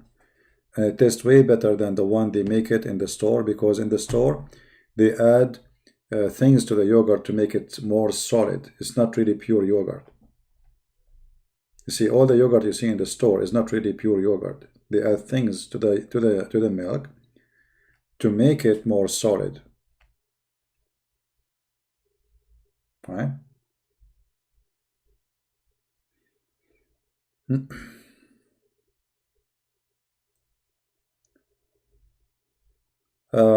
Anyway, so guys, don't forget to download the videos. As you see, YouTube is not helping us, and not many people they learn about the video. And I will change the timing for broadcast for quality of life into tomorrow, because obviously today it's too late to do it. Any request? Anything? Oh, I forgot to tell you, I have a song I did not share it with anyone, which nobody knows about it. And when I say nobody knows about it, then nobody knows about it, you know. But because you are my family and my friends, I will be happy to share it with you. But please don't share it in YouTube or in Facebook or etc. I want it to be private, just between me and you. All right. The song is nobody, nobody, no, nobody, no, nobody, no, nobody, da-da-dum. Nobody, nobody know that angel's afraid of garlic. Nobody know, nobody, nobody know, nobody know, nobody know, nobody, nobody, nobody know, nobody. Oh boy. I mean, how the prophet knew this? I cannot believe it, man. Oh. So these angels, they are afraid of garlic too, not only from dogs, not only from pigs. Garlic and onion and leeks, may Allah leak you. And I was wondering why Muhammad is afraid from the scandals of WikiLeaks. What's wrong with this angel? I mean, what kind of angel this angel is? If little onion scared the hell of you, you idiot.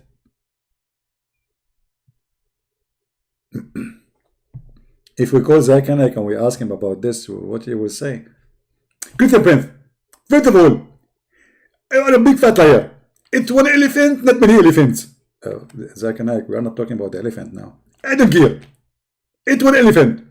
Okay, it's one elephant. Still, how elephant can live in the desert and there's no water? I don't care. It's one elephant. Okay, but you open this topic now, but you will not answer. How one elephant can walk in the desert all this distance without water? I don't care. I'm telling you, it's one elephant. Okay, I got it. Zakir Naik, is it true that the name of the elephant is Mahmoud? Exactly. How the name of the elephant is the same as the name of your prophet? I don't know. But don't you think this is weird that your prophet had the same name of the elephant? Why? Do you think this elephant was a prophet too? Good Prince, I don't know it, and I answer you, and you are a liar. Okay, what about the angels? They are upset and they are in fear of garlic. They get offended. How you offend the angels by garlic? First of all, imagine yourself you are eating garlic or onion or leek, and then you go to the mosque. The person next to you, he will be disgusted. Hey, but I don't care about the next person now. Here it says the angels. Exactly. You are ignorant. Because when you are in the mosque, the person next to you is an angel. The person next to me in the mosque is an angel? Really? That's so good to be true. So I am in the mosque now, and there is next to me an angel, and I ate garlic. So what will happen to him? First of all, he will get dizzy. He will get what? Dizzy. The angel will get dizzy? Like, what does that mean? Like, there's birds that will go around his head?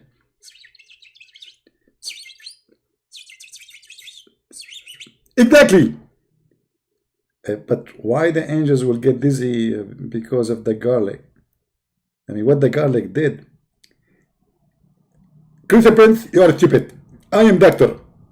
Garlic is antibiotic. And the truth is, it is anti-angel. Not only antibiotic. The garlic is antibiotic. Yes, you can do. And they will never enter your house.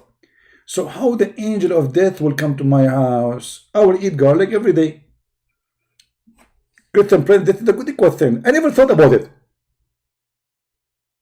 Yeah, because angel of death, he is the one who will take my soul, right? So if I eat garlic, he will never get close to me. So how he can do it? And this is why I'm going to share with you a song which nobody knows. It's called Nobody. Nobody know, nobody know, nobody know, nobody. Nobody. Nobody know, nobody know, nobody know, nobody. Nobody knows this information. Nobody knows this information. Nobody knows this information. Nobody. You can find our CD in www.garliconionleaks.com. Angels get screwed. I mean, what kind of angels they are offended by a garlic? Did you watch Dracula movie, brother?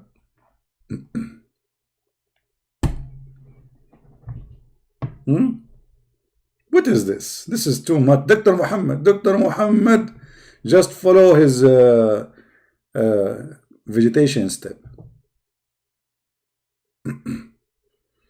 What do you mean, please stop? I'm just sharing with you this beautiful opera. This is opera, by the way. This is not a song. Okay, I will give you the opera version of it. La la la la la la la la la. La la la la la la la la la. No, nobody no, nobody no, nobody no. Nobody. Nobody no, nobody no, nobody no, nobody. So this is the opera version, which we are going to have in CD for you before the Christmas. I promise, by the will of Allah. Unbelievable. Crazy people, crazy people. What I would do with you? What I would do with you, huh? What I would do with you? You don't deserve my skills. What do you mean again? What's wrong with you? My friend, I'm not singing the same song again. This is YouTube is stuck.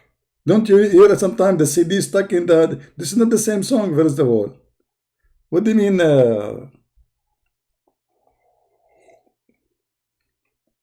Actually, my voice is tired, you know. because I drank too much coffee today.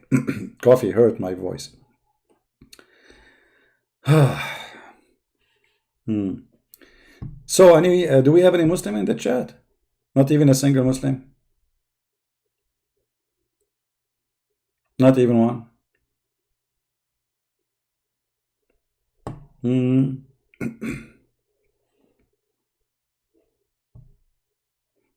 There's an Arabian woman, from my town. She wanna make cake, so she got a CD teaching her how to make cake. She turned the CD on. It says, first of all, get 20 eggs. Now, break an egg. Break an egg. Break an egg. Now the woman, she is breaking eggs, and then she is out of the 20, but the CD keeps saying break an egg. She called her husband. He sent her more eggs. Break an egg. Break an egg. Husband, please send more eggs. We are out of eggs. The CD keep going saying break an egg. And this is what Muslims do. Avoid garlic. Avoid onion. Avoid leek. Break an egg. Break an egg. But nobody will ask himself why. I mean, shouldn't you stop and see what's happening? How in the world can be an advice of a prophet? Is it really the angels is offended, or Muhammad, he don't like the smell and he is making up lies?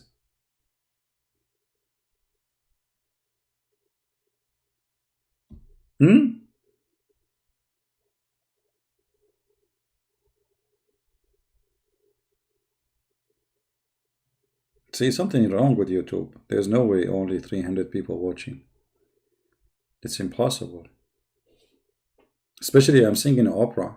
I mean, you see, if I did not sing opera, I will accept that if there's only 10,000 watching. But I sing opera.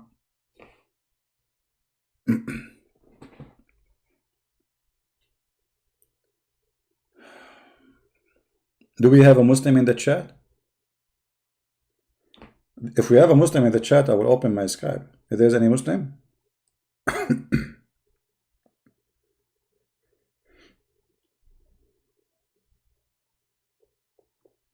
We have a Muslim? Okay, let me open my Skype if you like to call me.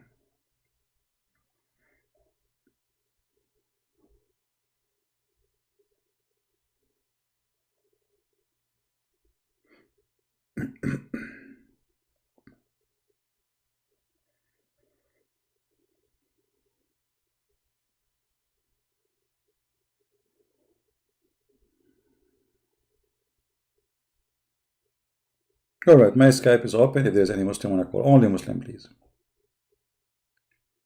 Anyone? Usually they call me when I go. You see, I mean, they are funny. They are heroes. They call my Skype, and then you answer them. They play for you Quran. And what the Quran saying? Nobody know, nobody know. But the slow version, like not my song. Like, nobody. Because, you have to be slow to follow this cult. So you have to go slow. Bismillahirrahmanirrahim. And they add in the whole letter, they add in. I mean, it's like putting your head inside an instant pot and somebody knock the pot with a piece of metal, like boing in your head.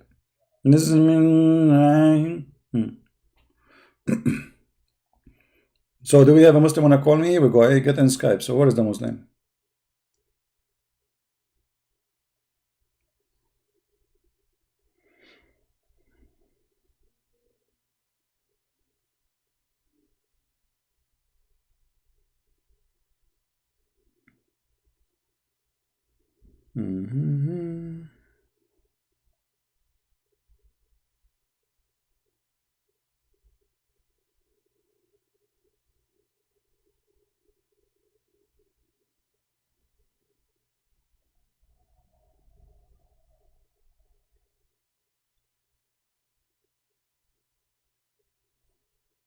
Anyone?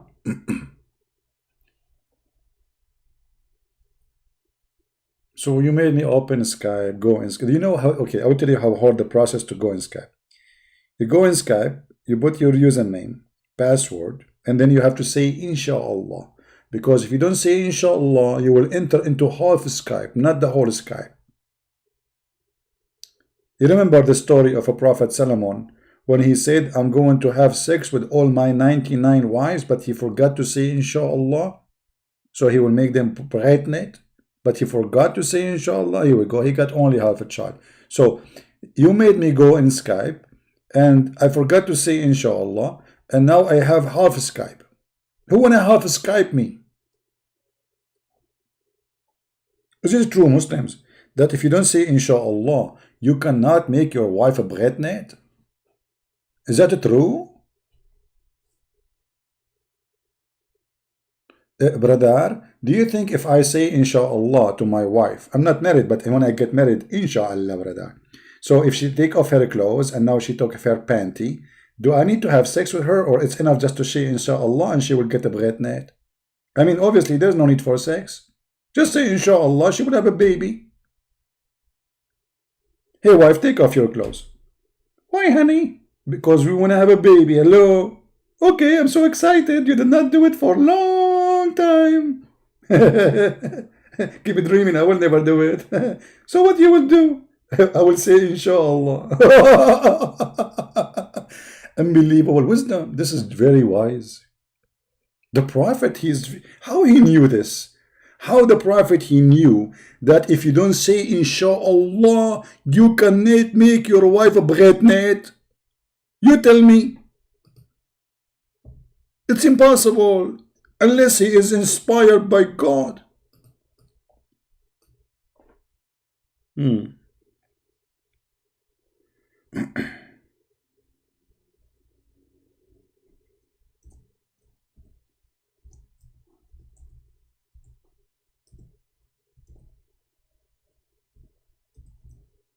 You remember the hadith, right?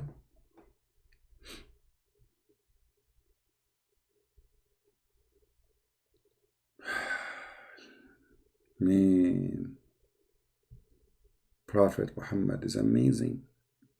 A lot of science. A lot of science.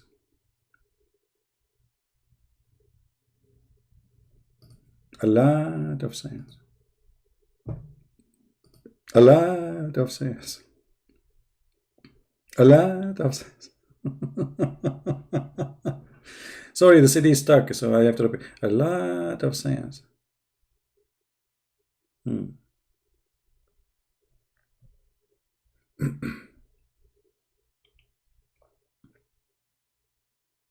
Any Muslim?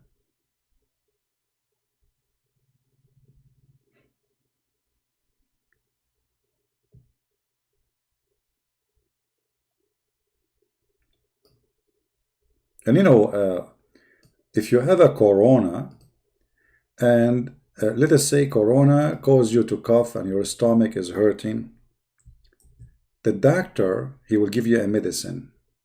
If the medicine is not working and you are dying, the doctor will say to you that your stomach is lying and Allah told the truth.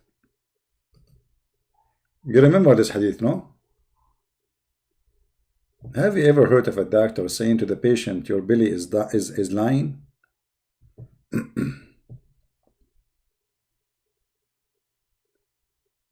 Any Muslim? Let's call before we go. Not a single Muslim. I'm very disappointed. Disappointed. Nobody call. Christian Prince. You are lying. It's one elephant.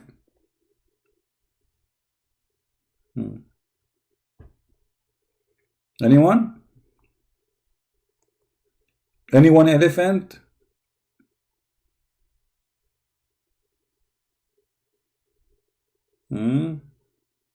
Okay.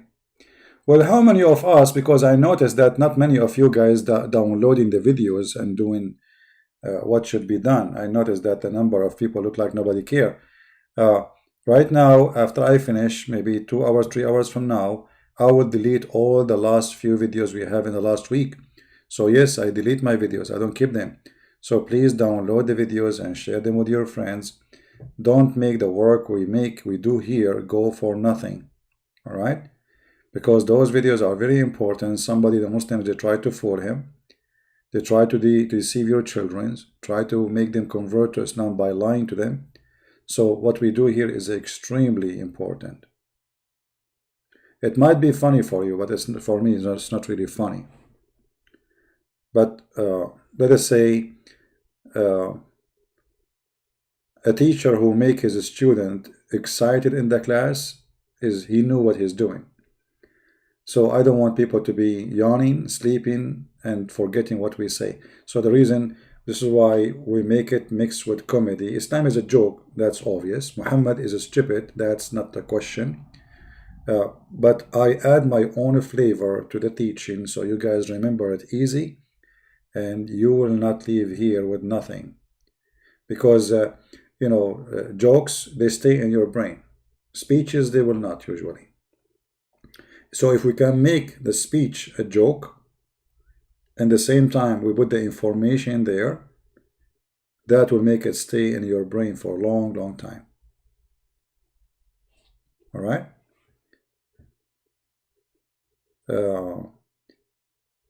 Actually, one of you just sent me a video of David Wood debating with a Christian. Maybe I should make a video about this guy. This guy is saying that we should not like speak against Islam or mock Islam.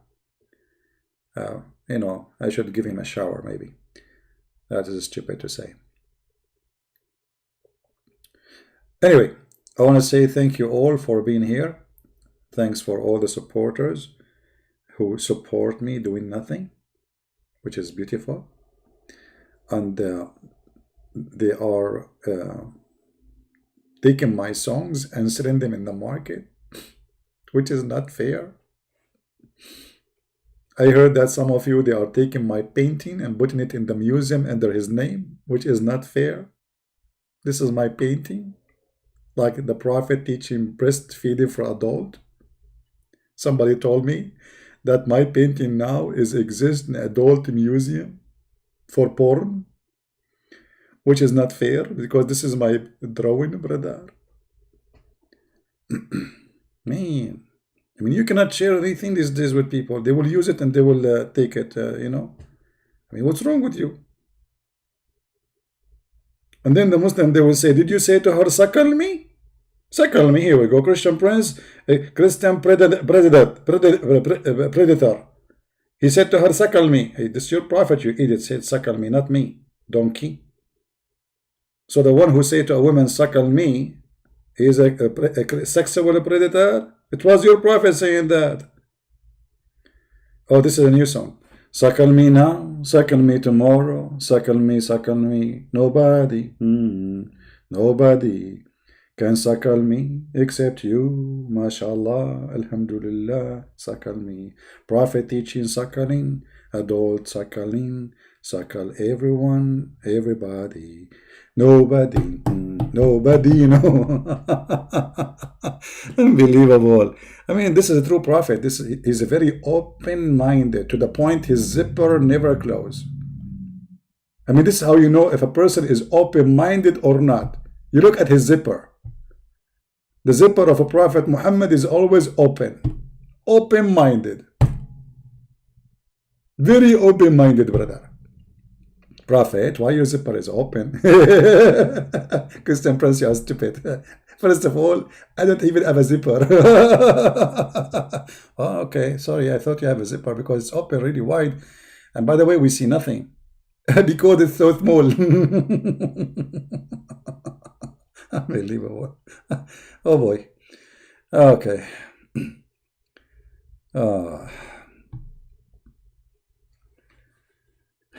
So no, I hope that a Muslim will call, but nobody calling.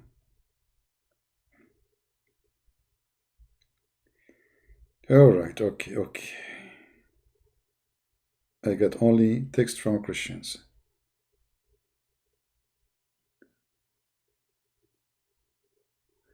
With those icons, like people are crying. Are you crying from laughing now?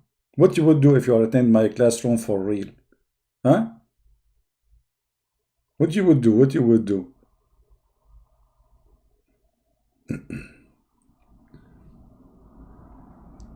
How many of you wish to attend a real seminar of mine in person? How many of you really? You know, like I did many seminars, and the thing is, most of those seminars, I mean, nobody knows about me really except those who they invited me. But it happens sometime that people recognize me from my voice. So I remember once I finished my seminar, and there's two girls, they came. I was like shaking hands with people, after you finish. And then two girls, they were standing in the side talking and whispering and etc. and looking at me. And then I said, okay, can I help you? He said, I have a question. I said, okay. I said, are you Christian Prince? I said, because they don't, some seminars, they introduce me as a Christian Prince. Sometimes they decide not to say it's a Christian Prince. They say just a Christian brother. I said, yes. She said, see, I told you, this is him. This is his voice. Unbelievable. Yeah, finally they saw Christian Prince. And this is why they never attended at a church again. Man, they get scared. Oh boy. They took the first taxi. They turned their back. They did not even say hello to me. They said, the second I'm a Christian Prince, bye-bye, bye-bye, bye-bye, bye-bye. I think they were afraid I'm going to sing for them the famous song which I sing. Nobody know, nobody know. One of the funniest seminar I did, there's a brother, he's a minister. Now this guy, their church is very, I mean, very conservative, so like, he was really worried about me being in the stage in such a church because I say things which usually you cannot say in the church. So he will introduce me. So he starts saying, today our guest is kind of different than normal guests we see in TV or radio and media. And I'm sitting in the chair, okay, oh boy, what this guy is doing. He is kind of different with his words and the way he say things. He is not really politically correct. And I am trying to make you understand. And okay, boy, man, the guy, he think like I'm going to explode like a bomb in the stage. What he's talking about. And you need to know that we should listen to him to the end. Oh, man, the guy is afraid they will leave before I start. Man, I was saying to myself, stop, they will leave before you start. You scared the hell of them. I mean, what this guy will do in the stage. And you need to know that really he's really fun, by the way. He's really fun. But he have different way. And so I went to the stage. I said, give me the microphone and please let me introduce myself and save yourself from this.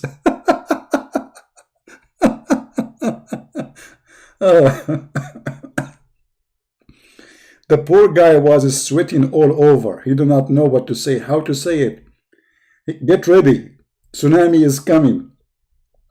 So anyway, I went in the stage and I started talking. And the church, when we, like after we started, when we started, there is still some space for people to sit. Not all the chairs are full. Big church, actually. But still there's a space vacant. And then people, they start texting, and more people are coming. When I finished, not only there is no space for people to sit, the doors, they open, the windows, that there is a windows and there is a yard. People, they're listening. People are dying laughing. You know what dying laughing? Literally. People, they are sweating, they can't breathe. Honest to God, people, they sweat, they cannot breathe. You can, please stop. Those guys who invited me, they take a break outside. The air condition is not is useless. When you laugh, and those countries are very hot. So when you laugh really from your heart, you really sweat. So so badly. And after I finish, this minister, he said to me, last time you went in that stage, you spoke differently. There were different things. Did you like prepare yourself? I said no. He said, so those jokes you make, when you made them? I said, I just made them in the stage. They think like before I go, I have like I don't have any like I don't I make things up like the conversation with Zakir Naik. So they said, how when you like did you prepare yourself? I didn't see anything with you.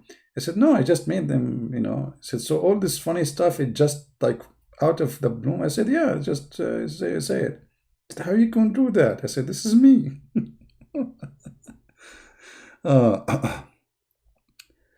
No, by Christians, But sometimes we have, like, I remember once I went to a city. It's called Cagayan do Ero. I'm sure if the name correct.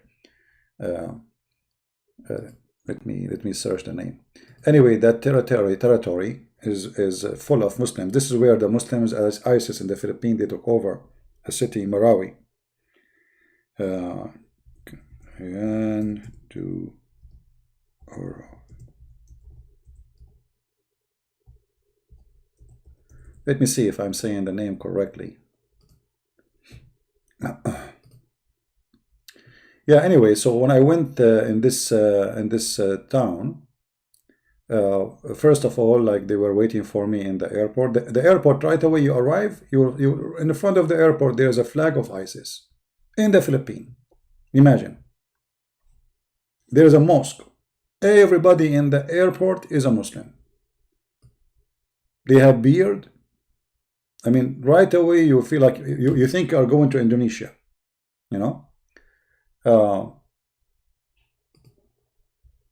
This is the area in the Philippines. All right, and here there is. Let us see, where is Marawi?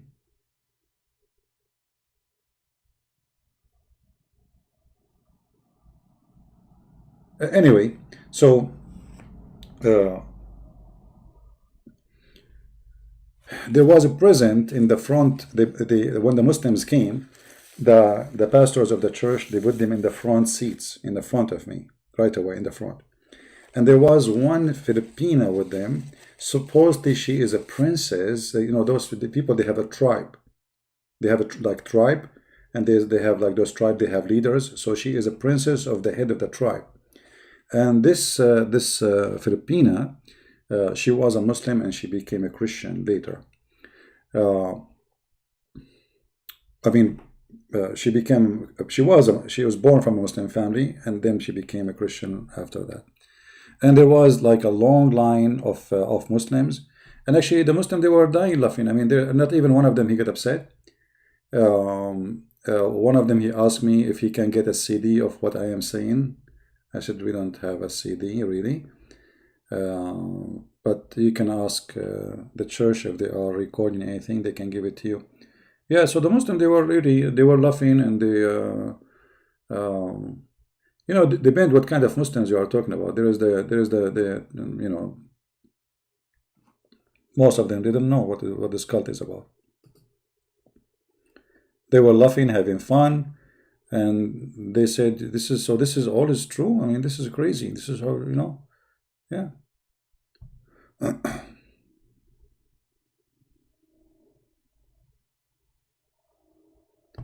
Mindanao, not Mindao. Yeah.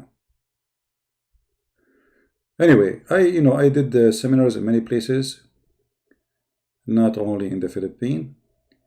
The only issue I have when I go in the Philippines, it costs me good money, because usually I don't take a donation from those poor countries. So everything you have to pay from your own pocket, and it's not cheap. It's not cheap.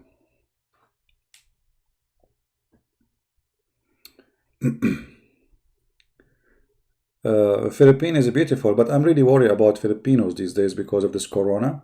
You see, like some areas in the Philippines is very busy, like in Manila. It's very crowded city, crazy, So this corona, if there is no vaccine for it, this will be very, very bad.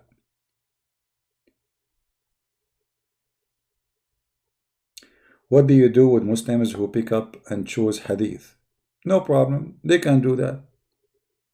Still beat them with their logic. Here we go. My Skype is open. I challenge any Muslim to call me and he choose his Quran or he chooses hadith and he's a prophet will get busted. So what? Choose. Choose as you wish. Actually, we practice this always. We say to the Muslim, choose the best verse for you in the Quran and challenge me to prove it wrong.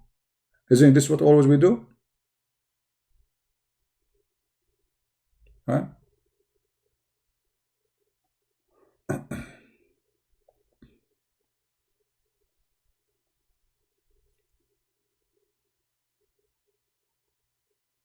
Now it's cheap. Yeah, but there's no flying now. Nobody will let you get in. It's a wrong timing to go anywhere.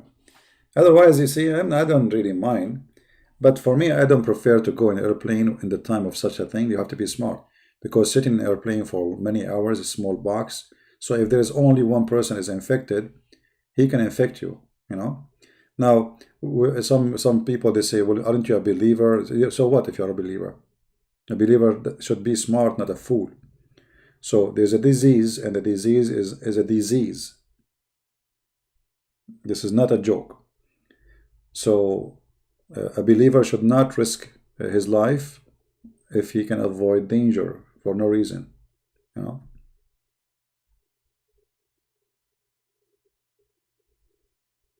Yeah, but like you see, countries who have a lot of more advanced technology, they are in this ability with this disease. So what about countries like Indonesia, Philippines, Bangladesh? You see what's happening in Iran, and actually even Italy, because Italy have a very bad health system, very, very bad. Italy is not the same as before. Italy today is like a Middle Eastern country. It used to be something in the past. But Italy today is the same as a Middle Eastern country. Very bad system, very and look at the very shameful. The European Union, they did not send help. They did not send doctors. They did not send medicine to Italy. They just locked their borders with Italy. The one who is sending help right now, as we speak, is China and Russia. You believe it? And yet they claim that they have European Union. Very shameful behavior. So, this is why I say that in the time of Corona, this Corona taught us a lot of things. Like if you are European, you should learn from Corona that the European Union is not exist yet. Because if this is exist, then all of Europe should be treating each other as one country, which means the support, the help, the machines, the medicine should be available for everybody. Not you lock your borders and you don't send medicine to the country who need it most, like Italy. That's very shameful behavior. Disgusting, actually. Right? Very disgusting.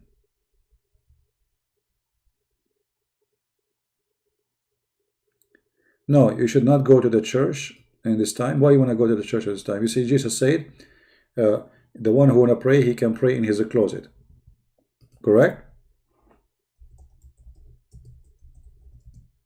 So this is not smart. And why you want to, what is the point of this? You want to prove that you are a Christian? No, this will not prove you are a Christian. That will prove that you are a fool.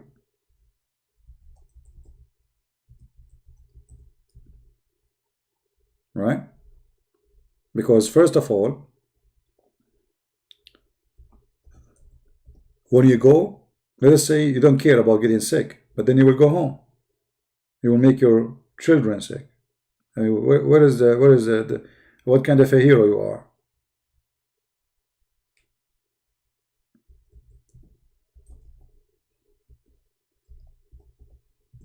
Christian, he should not do things. Things will harm others. He should not be selfish. So if you don't care for death, but you should not bring death to others, that is not a Christ teaching.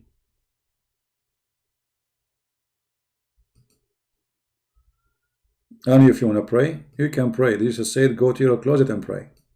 As simple as that.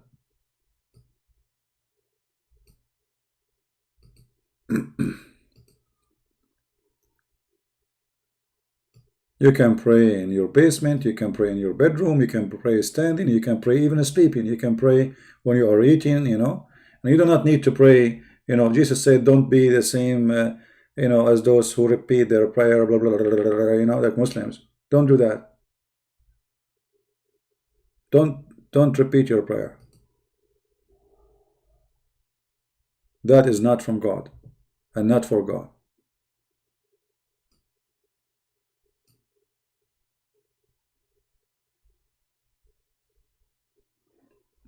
God, he do not need repeaters. He knew what he want. He knew even your heart before even you say it. So make your prayer simple, faithful, truthful. Few words is better than a million words.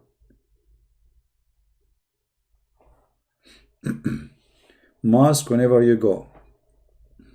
Well, you know, where I am right now is not like a very busy, crowded place. And thank God, because I don't look good, so I'm not worried about anyone asking me for a hug. Okay, this is the benefit of being unbelievable. Nobody, nobody will hug me. That's it. This is the benefit, you see. So in the time of Corona, this is the benefit of look like very handsome like me. Nobody wanna give me a hug. Nobody will do that. That's it. Come on, this guy is scary. Looks scary. Hello. I go to the store, everybody get out. I go in the elevator, everybody get out. I go in the airplane, even the captain, he leave. He take the parachute and jump. True story, by the way. Sahih bukhari, brother.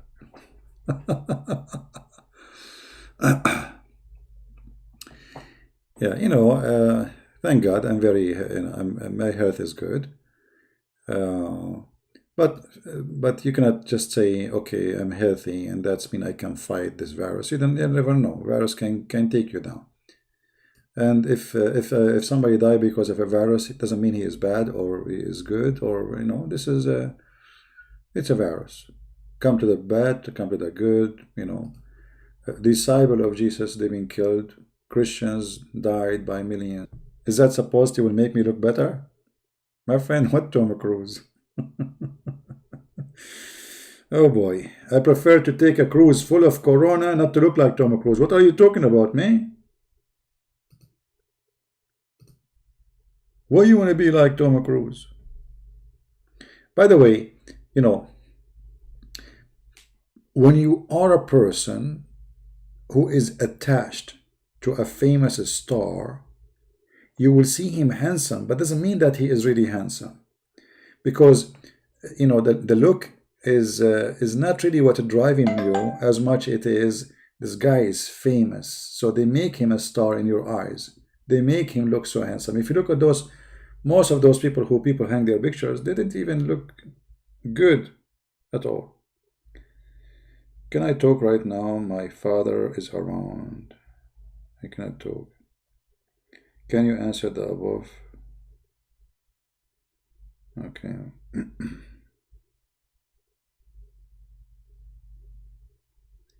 You told in YouTube before that you drink something. You are bad Christian. Some like bad Muslims who don't. We don't kill anybody and we love everyone. Well, I don't know what I understand what this guy is saying. A Muslim saying, why you drink if you are a good Christian? Muhammad, the one who's asking me. First of all, who said to you I drink? Secondly, drinking doesn't make you bad. It's what you do. As an example, if somebody drink beer, but he never raped children like your prophet, so who is better? And who said to you that Muhammad did not drink? Muhammad used to drink 3 days, 4 days a week. Actually, he used to teach Muslims how to make alcohol. To the point even he praised alcohol in the Quran. and he claimed that alcohol is a sign from Allah. It's a miracle. And it's a good money, blessed money. So a Muslim, he think because he is not drinking now, that's what make him a good guy. So here we go. Go and walk in the Middle East. Supposedly they don't drink. If you are a female, they will rip you apart. If you go in the bus, every scumbag will touch you. But you don't drink, brother. So those Muslims, they think, oh, we don't drink. We don't eat pork. Supposedly that make them better. My friend, go and look around you. Are you blind? And this is your Quran. Praising alcohol. Saying it is a sign from Allah. And it's a goodly provision. So if alcohol is bad and ugly, what kind of God praising alcohol? Is that a verse I made or it's in the Quran?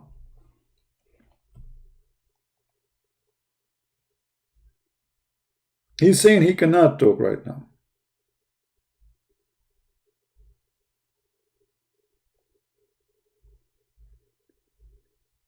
Then he said, question, why Prophet David and Solomon, they killed people? You idiot. The Quran and your Muhammad, he said that David even he killed a man to take his wife. So why Allah make him a prophet?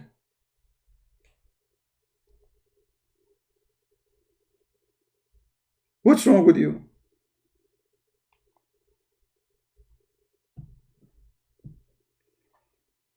And David in the Bible, he was a person who commits sin and he asked God for forgiveness.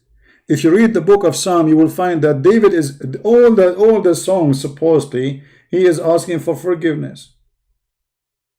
He's repenting. So who said that we say that David was a wonderful man? We don't say that. David was a killer. David was a womanizer. David was a bad man. David was a harmful person. I mean, everything bad in the world, you can put it in David. And the Bible mentioned that. The difference is that you Muslim, you claim that Muhammad, he is a great man. But yet he did not repent for all the sin he did. He claimed that Allah told him to do that. So David, when he was a bad person, he did not claim that God told him to go and kill a man so he can take his wife. This was his crime.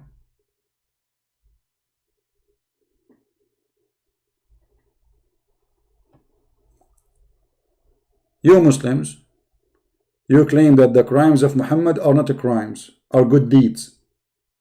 This is the difference. There's a huge difference between me committing sin and asking God for forgiveness and confessing my sin, or claiming that my sin is good deed. So the difference between David and Muhammad, he commit way more ugly crimes, but yet Muhammad, he never confessed his sin. He never said that I am a very bad person and to God I ask forgiveness. And you are saying to me, your dad is next to you. So what does that mean? Aren't you a man? What will happen? So what if your dad is next to you?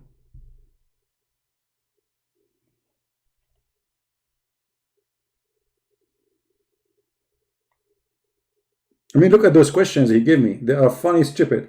Look at this question. Okay, if I want to read the Bible, which Bible I should read? I will purchase today and read. I will revert back to you in 1 week time. Okay, my friend, what the Bible you need to buy and read? Which Bible? There's nothing is called which Bible. Those are translation. We have only one Bible. So you have a wrong understanding of Christianity. So when we say translation of King James, this is a translation. This is not King James. He made a book. This is a translation. Like you say Yusuf Ali and etc. So which Bible? Anyone in your language? I don't know.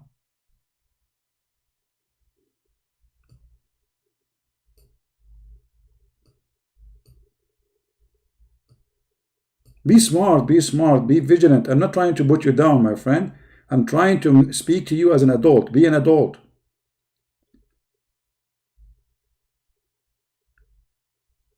If you speak English very well, he will go to the Bible in front of you.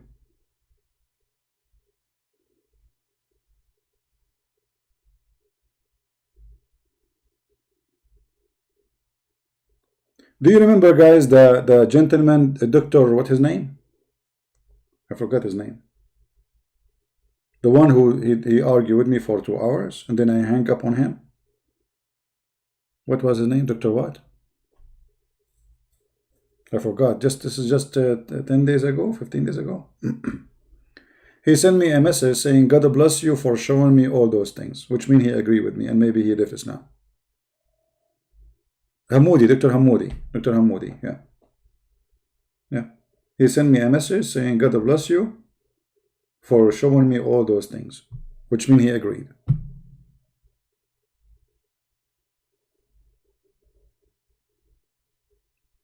But he made me upset. I spent 2 hours with him and he was playing all kinds of games. He didn't want to listen. But it's obvious. He's trying to play games. But then looked like he went by himself and he checked it out. I mean, okay, he could not resist that this is true. So he sent me a message saying, God bless you for showing me, which means he saw the truth and he is out of Islam. And I did not get a chance actually to text him after he sent me that. Let me search for his name, Dr. Hamoudi.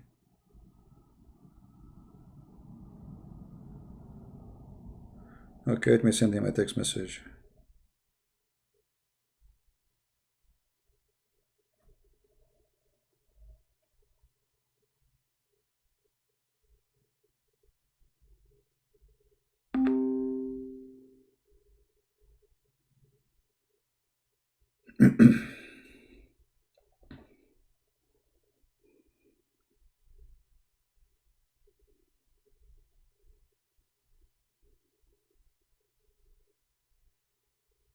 Yeah, I just sent him a text message.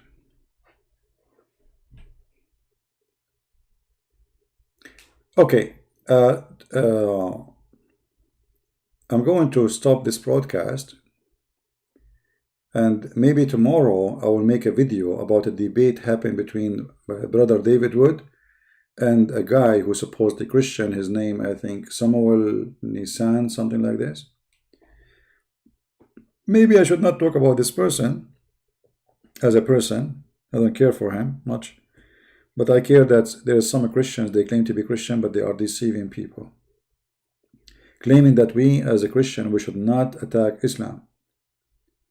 And you know, always when somebody, he come with such a claim, ask him, how many, okay, so those like Christian Prince or whatever, David Wood, they are wrong. They are wrong in the way they do things. They attack Islam. How many Muslims was able to accept Christ because of the way you do things? If he said 0, obviously he is not truthful. Correct, guys? That means he's being foolish. Because imagine you are teaching me how to do fishing, but you never get a fish.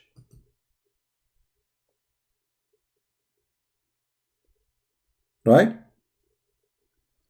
So you are giving me a speeches about how to fish, but you yourself, you never get one.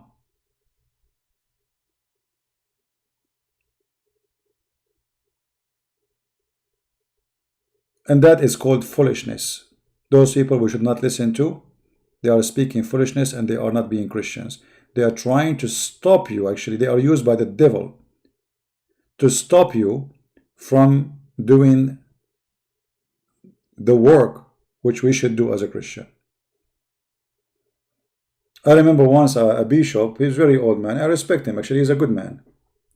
But he said to me, you know, he's speaking like wisely, supposedly, and he said, so what do you get from this? I mean, people threaten you, they want to kill you, etc. So I said, okay, I will ask you a question, Bishop.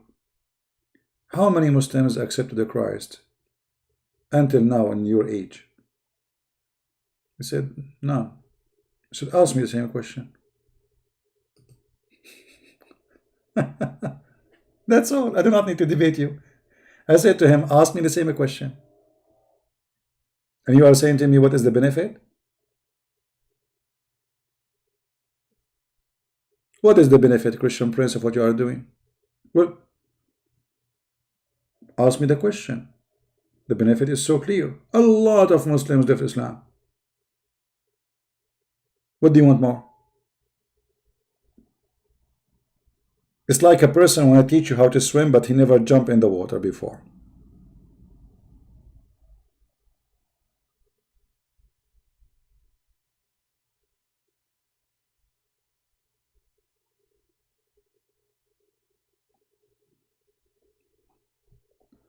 And Jesus, he mocked the liars. He exposed them. He called them, you are sons of snakes. He said to them, if you are, he was even speaking to the Jews, the real Jews who believe in the true God, not fake pagan people following Blackstone. Even they are real Jews, yet he said to them, sons of snakes, sons of vipers. If you are the sons of Abraham, you do the work of your father Abraham.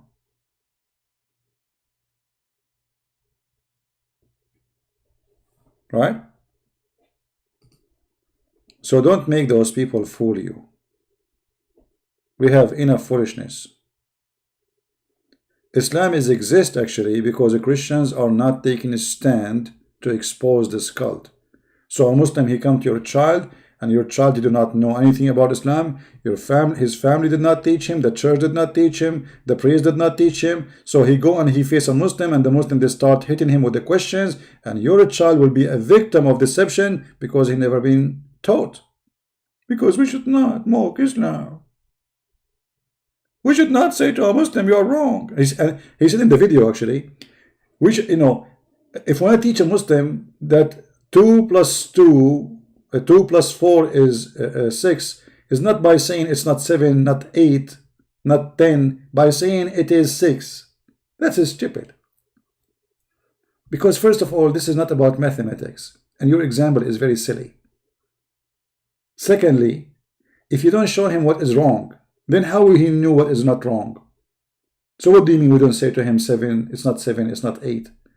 So if a person, he believes it's 8, so we say to him it's not 8?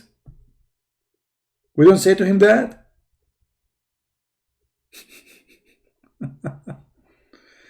Anyway,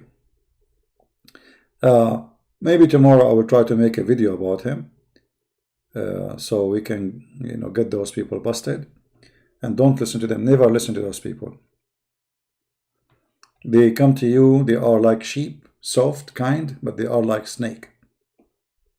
I'm not saying this person is a snake. Maybe the devil is using him without knowing. But this is a snake teaching. This is not from God. We knew what Jesus said. Jesus said, from their fruits you shall know them. Jesus said, rebuke. Jesus said, share the truth.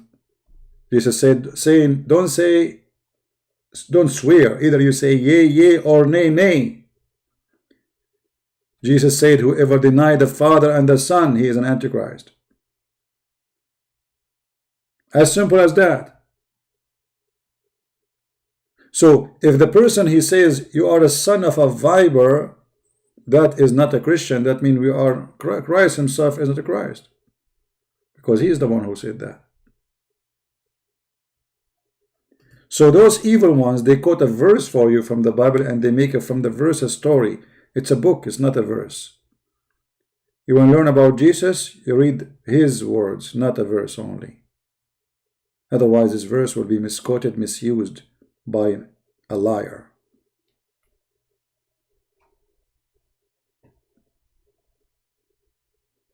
Like the Muslims, they take my videos and they cut it and they edit it and they put things and they make it sound like something I did not say. This is what you are doing. They take a verse from the Bible, say, see what the verse is saying?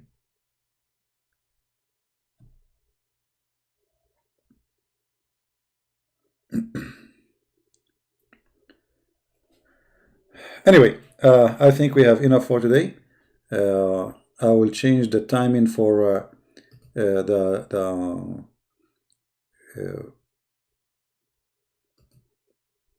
quality of life. I don't think it's a good idea to go now after those hours we are here. Too many hours already. I will change the date to tomorrow, but not sure what time I should do it.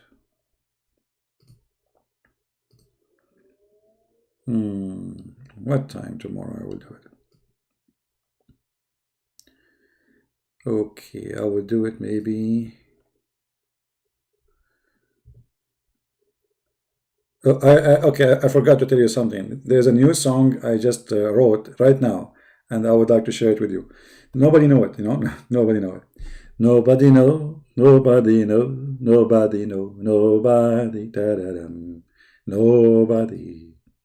This is a new song, by the way. This is a brand new, just now. It's not like in the market yet. It's unbelievable. Very new song. 9 p.m. 9 p.m. What time? Which country? Hello? Do you think we have one time, my friend? What 9 p.m.? You have to tell me 9 p.m. according to what? Are you thinking like Muhammad now? 9 p.m. There's many 9 p.m. brother. Okay. 9 p.m. Eastern time, Western time, Indonesia time. What 9 p.m.? 9 p.m. maybe you are saying like 9 a.m. in the morning in USA.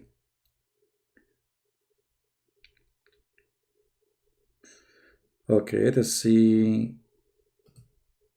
We will make it morning time in USA is going to be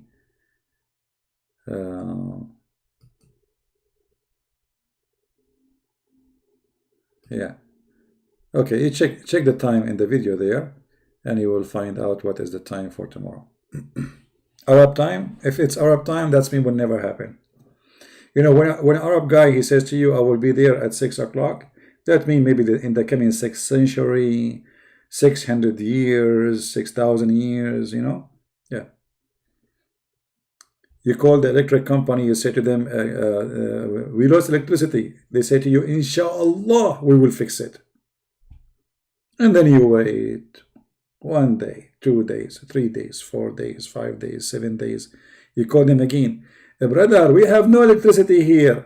Brother, didn't we say to you, Inshallah, we'll fix it last time? Yeah, you told me that. Exactly. Inshallah. Allah did not insha yet. We are waiting for Allah to send Jibreel and to say do it. So we have to wait for Allah permission, brother. Unbelievable. Yeah, inshallah, inshallah. This is why they are behind the cave time, because everything is based on inshallah. And Allah never will.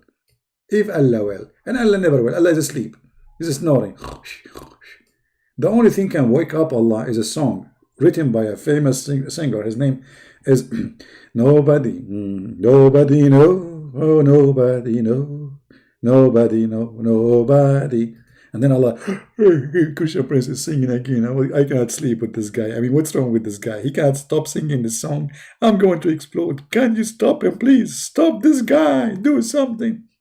And then Allah, he will call the angel of death to come and take my soul.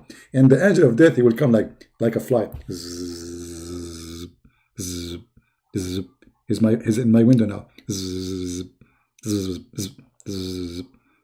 But he cannot get in because I ate garlic, brother. Unbelievable. I mean, what kind of angel of death? He's a charge of death, but he cannot get in because I ate garlic.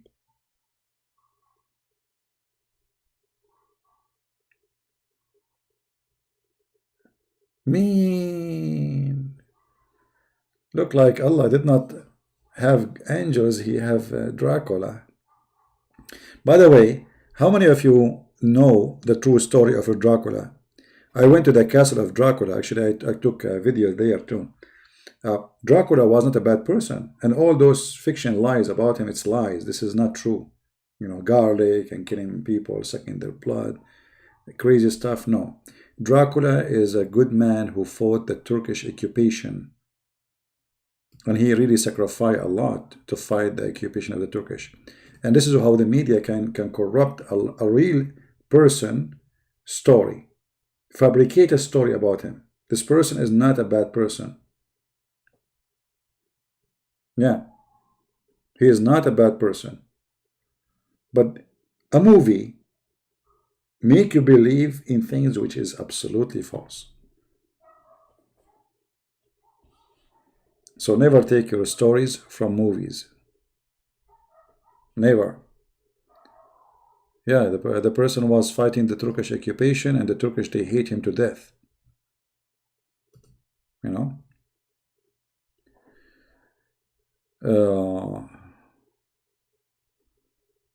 You need more Dracula to fight the evil ones.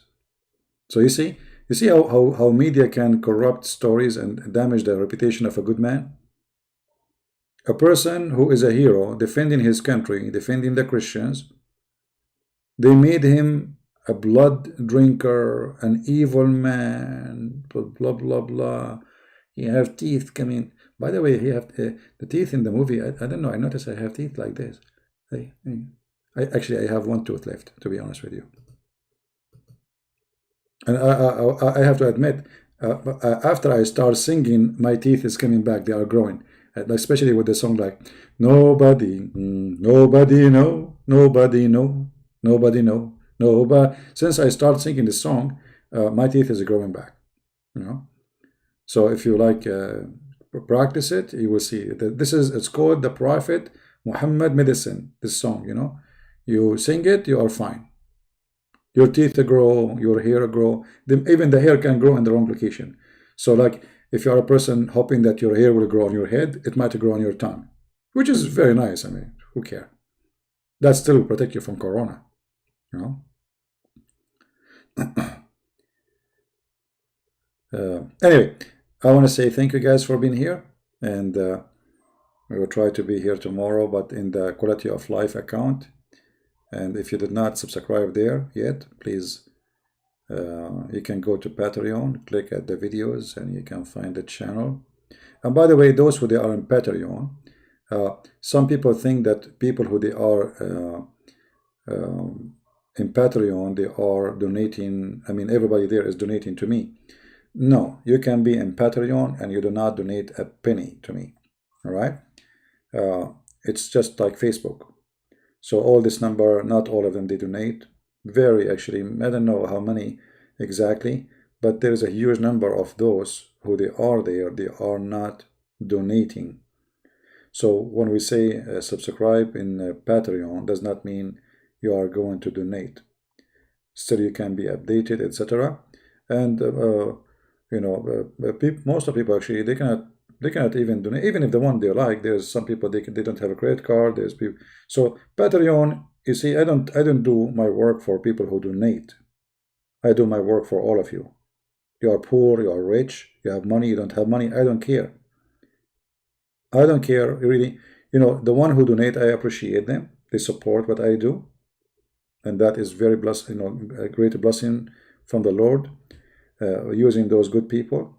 But those good people, they themselves, they want me to do my work for everybody. So they do their part.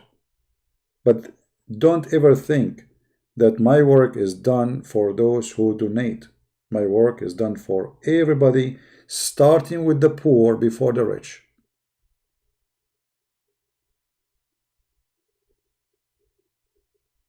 All right? So this is why we say download my videos, and if I can give even my books for free, I give them for free. You know, I will never like treat people differently because of donation. That will never happen. And if I have donation or not, still I will do what I do. You donate, you don't donate, I will do what I do. You help me, you don't help me, it doesn't matter. This is not a choice for me. It's a mission. It's a must. So, because I receive sometimes messages saying, Christian Prince, I don't have money to support you. How I can watch my videos? I said, my friend, you can watch my videos anyway. Who said you have to support me? Who said that to you? Like if it's like you have to log in to see the video, but it's not really only for those who donate to me. I don't have I never activated that option. Anyone can see my videos. Subscribe here. You don't need to go to Patreon. So never think about it this way. We are not here to the support we receive. It's very important for me to get support, because all of us, we have needs, and that is not a secret. But not because of that we do what we do. And those who support us, they will not themselves accept to be treated differently. Otherwise they are the one who will need a special treatment because he donate. Obviously he's hypocrite, right? And if you know someone is poor in your area and you are a poor person, you better help the one who is in your town need your help. The Lord always will provide, my friend.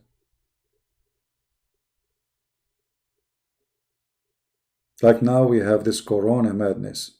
There is people, they have no job. There is people, there's old people, they cannot go in the store.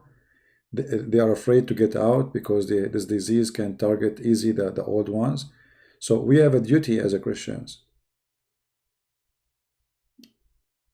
We have a duty, very important duty.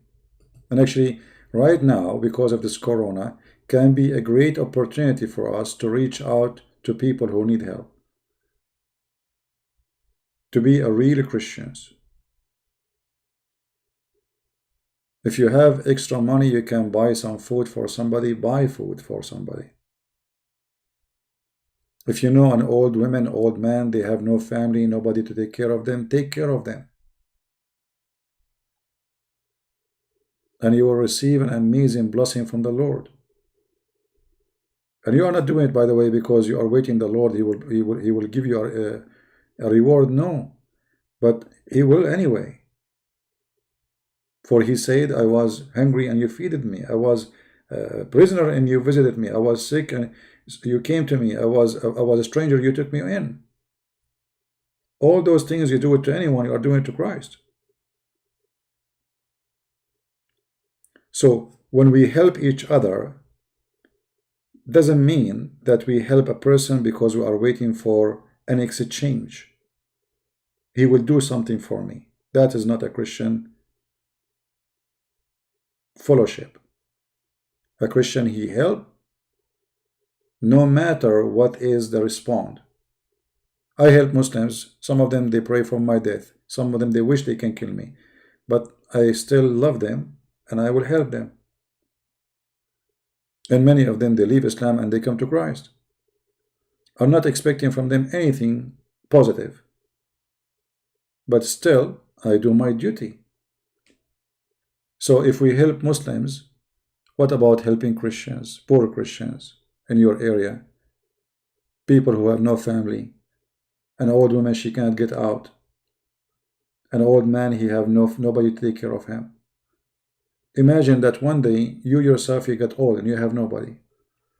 What do you think if nobody comes to your door? In a time where nobody dare to go in the school and in the street. Think about it, it's you. Because trust me, what you do today is going to come back to you tomorrow.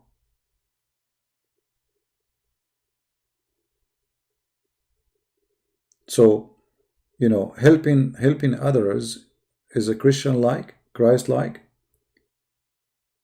and will give you a rejoice, a happiness in the time of sadness.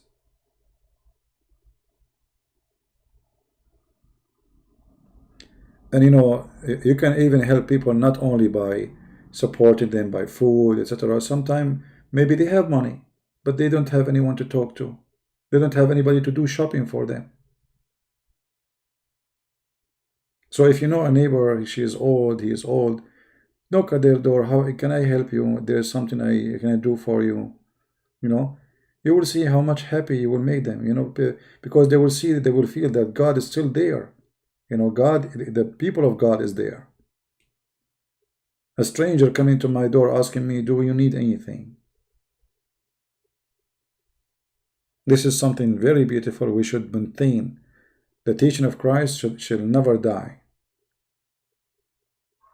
Should live with us, within us, by our action. And this is why the Lord, he said, from their fruits you shall know them. So let your fruit speak for you. not just your words. Talk is cheap. Action is the proof of the words. Always, always, there is something in your heart will make you rejoice. Try it if you don't believe me. Try to help an old person, especially old people. You will feel an amazing feeling inside your heart. It's very hard to explain because nobody can explain feeling. You have to live it. Help somebody poor, somebody old, and you will see how you will feel. You will really have a very wonderful experience. And I say that the Lord is going to bless you for sure. So if you are a person even donating for me, but yet you know that there is somebody old next to the door to you, close to you, please take the donation you want to give it to me and give it to that man. He deserves it more than me.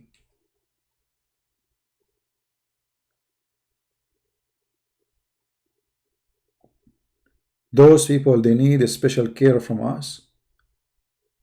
They are us one day. It is you and me one day when we are old. See yourself there.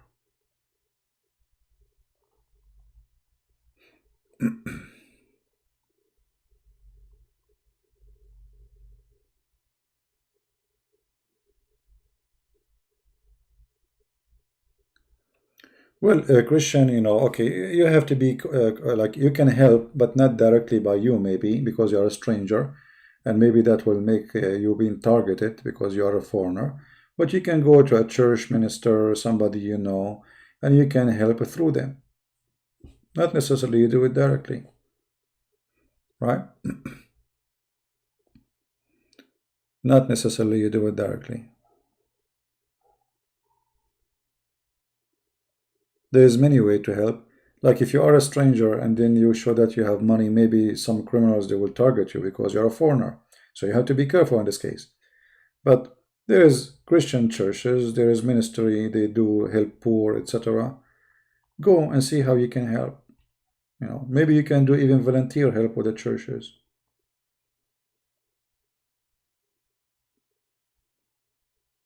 There's many amazing Christians. They go and they teach in faraway villages, and there is many ways you can do.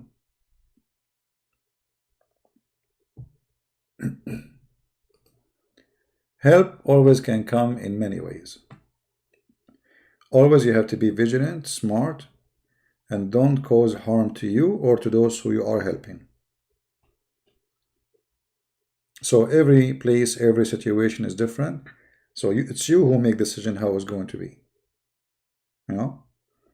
It's not just go and just jump and help. You cannot do that. And as you said, people sometimes they get scared from you. Like, who are you? Right? So you have to make it in a smart way where you will not make those people fear you, because it is not normal for a person to say, I want to help. Right?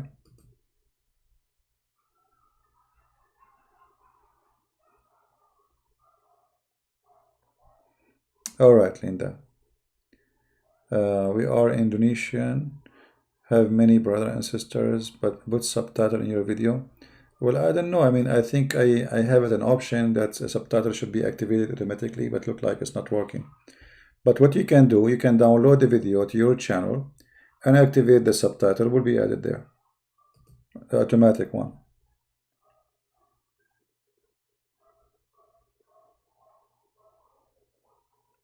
All right, my friend from Pakistan, he's saying his sister, she have symptoms of coronavirus.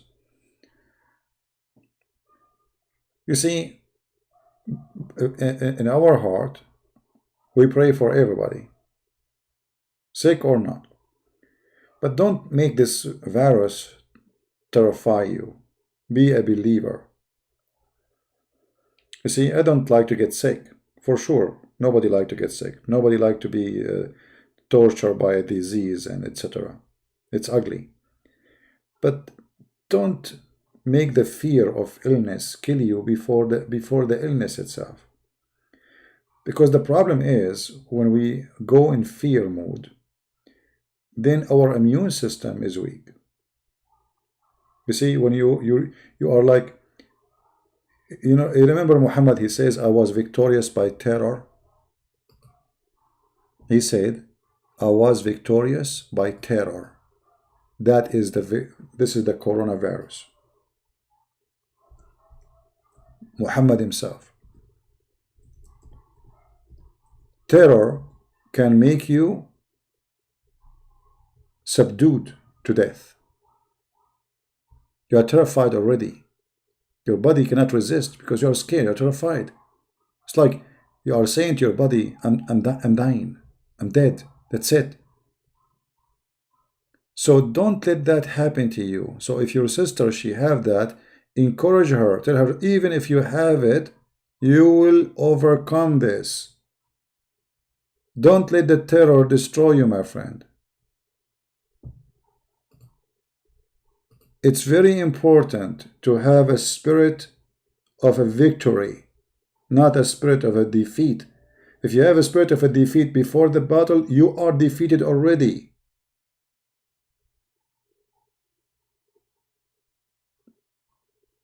Do you understand me? You cannot fight anything if you are already terrified.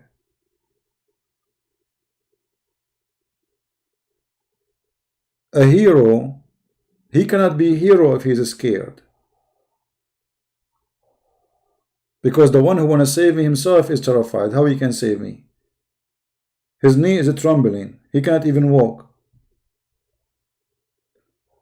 So you have to be strong, and you have to encourage yourself, prepare yourself to any situation, because this can happen to any of us. So if you get this virus, don't die before the virus kills you. Because if you go in this way, you are going to die. You will not survive it. You have to be strong, you have to be smart. This is why the Lord, he said, believe in a stone, you will be healed. Faith is very powerful. Faith is extremely important. Even actually, according to science, they say that those who have faith, they survive way more than those who don't. Because there's one of them, his body give up, he have no faith in anything, look like he want to die. And there's one, he have a lot of faith, and he is surviving, he's fighting.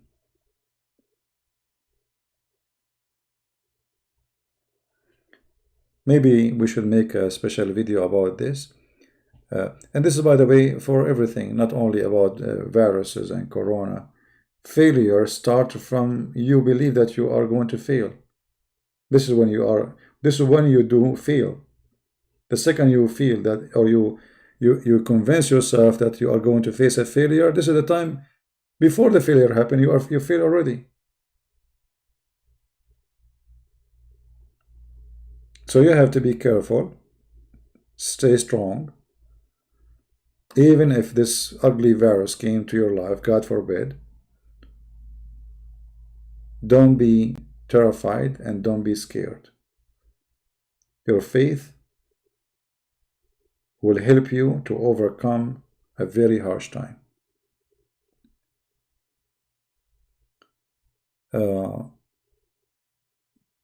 Me myself, I went through a lot of ugly stuff in my life. A lot of ugly stuff. I should be dead long time ago. Way long time ago. Those who run away from death, they are dead. And the one who never run from it is not. Always your fear chase you. Your fear is your enemy. Number one enemy is your fear.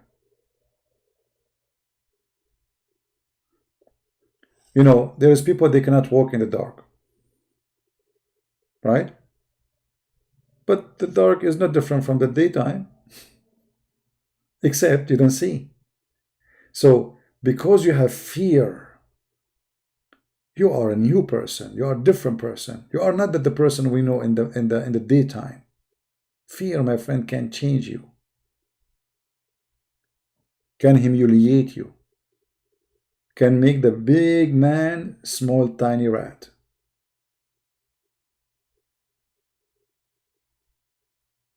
Don't let that happen to you. I remember there was a lady, she was our neighbor. She go and throw her garbage in the street at dark at night. The lady, the woman, she is doing it. So I asked her, why you are throwing the garbage? Where is your husband? She said he is afraid to get out at night.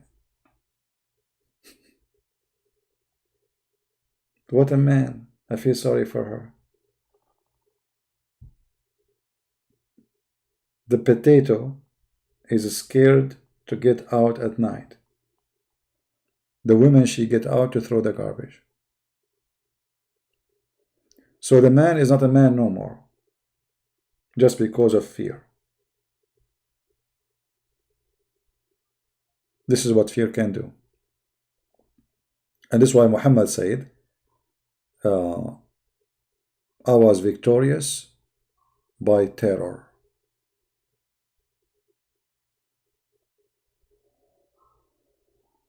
People, they knew that the terrorist Muhammad is coming because they have fear. They surrender. They don't even fight him. Right?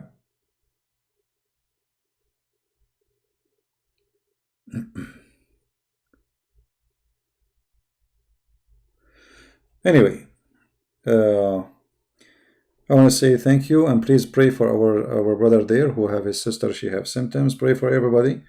Poor people are dying, rich people are dying, and this is the time where everybody is equal. But here you notice, by the way, that when you are rich, they treat you differently. Even in Italy, I saw in the news that those who they are rich, they are getting a treatment which the poor one, they do not have. Imagine in Italy, like a famous football player and his girlfriend, they get sick, right away they treat them, they give them all what they need, they give them the machine, whatever, treatment. But those who they are poor, they are taking the machine from their breathing, so they will die, which means they are killing them because there's not enough machines. So the one who have money, they give him the machine to breathe. The one who don't have money, they let him die. And this is happening everywhere. The world is very evil.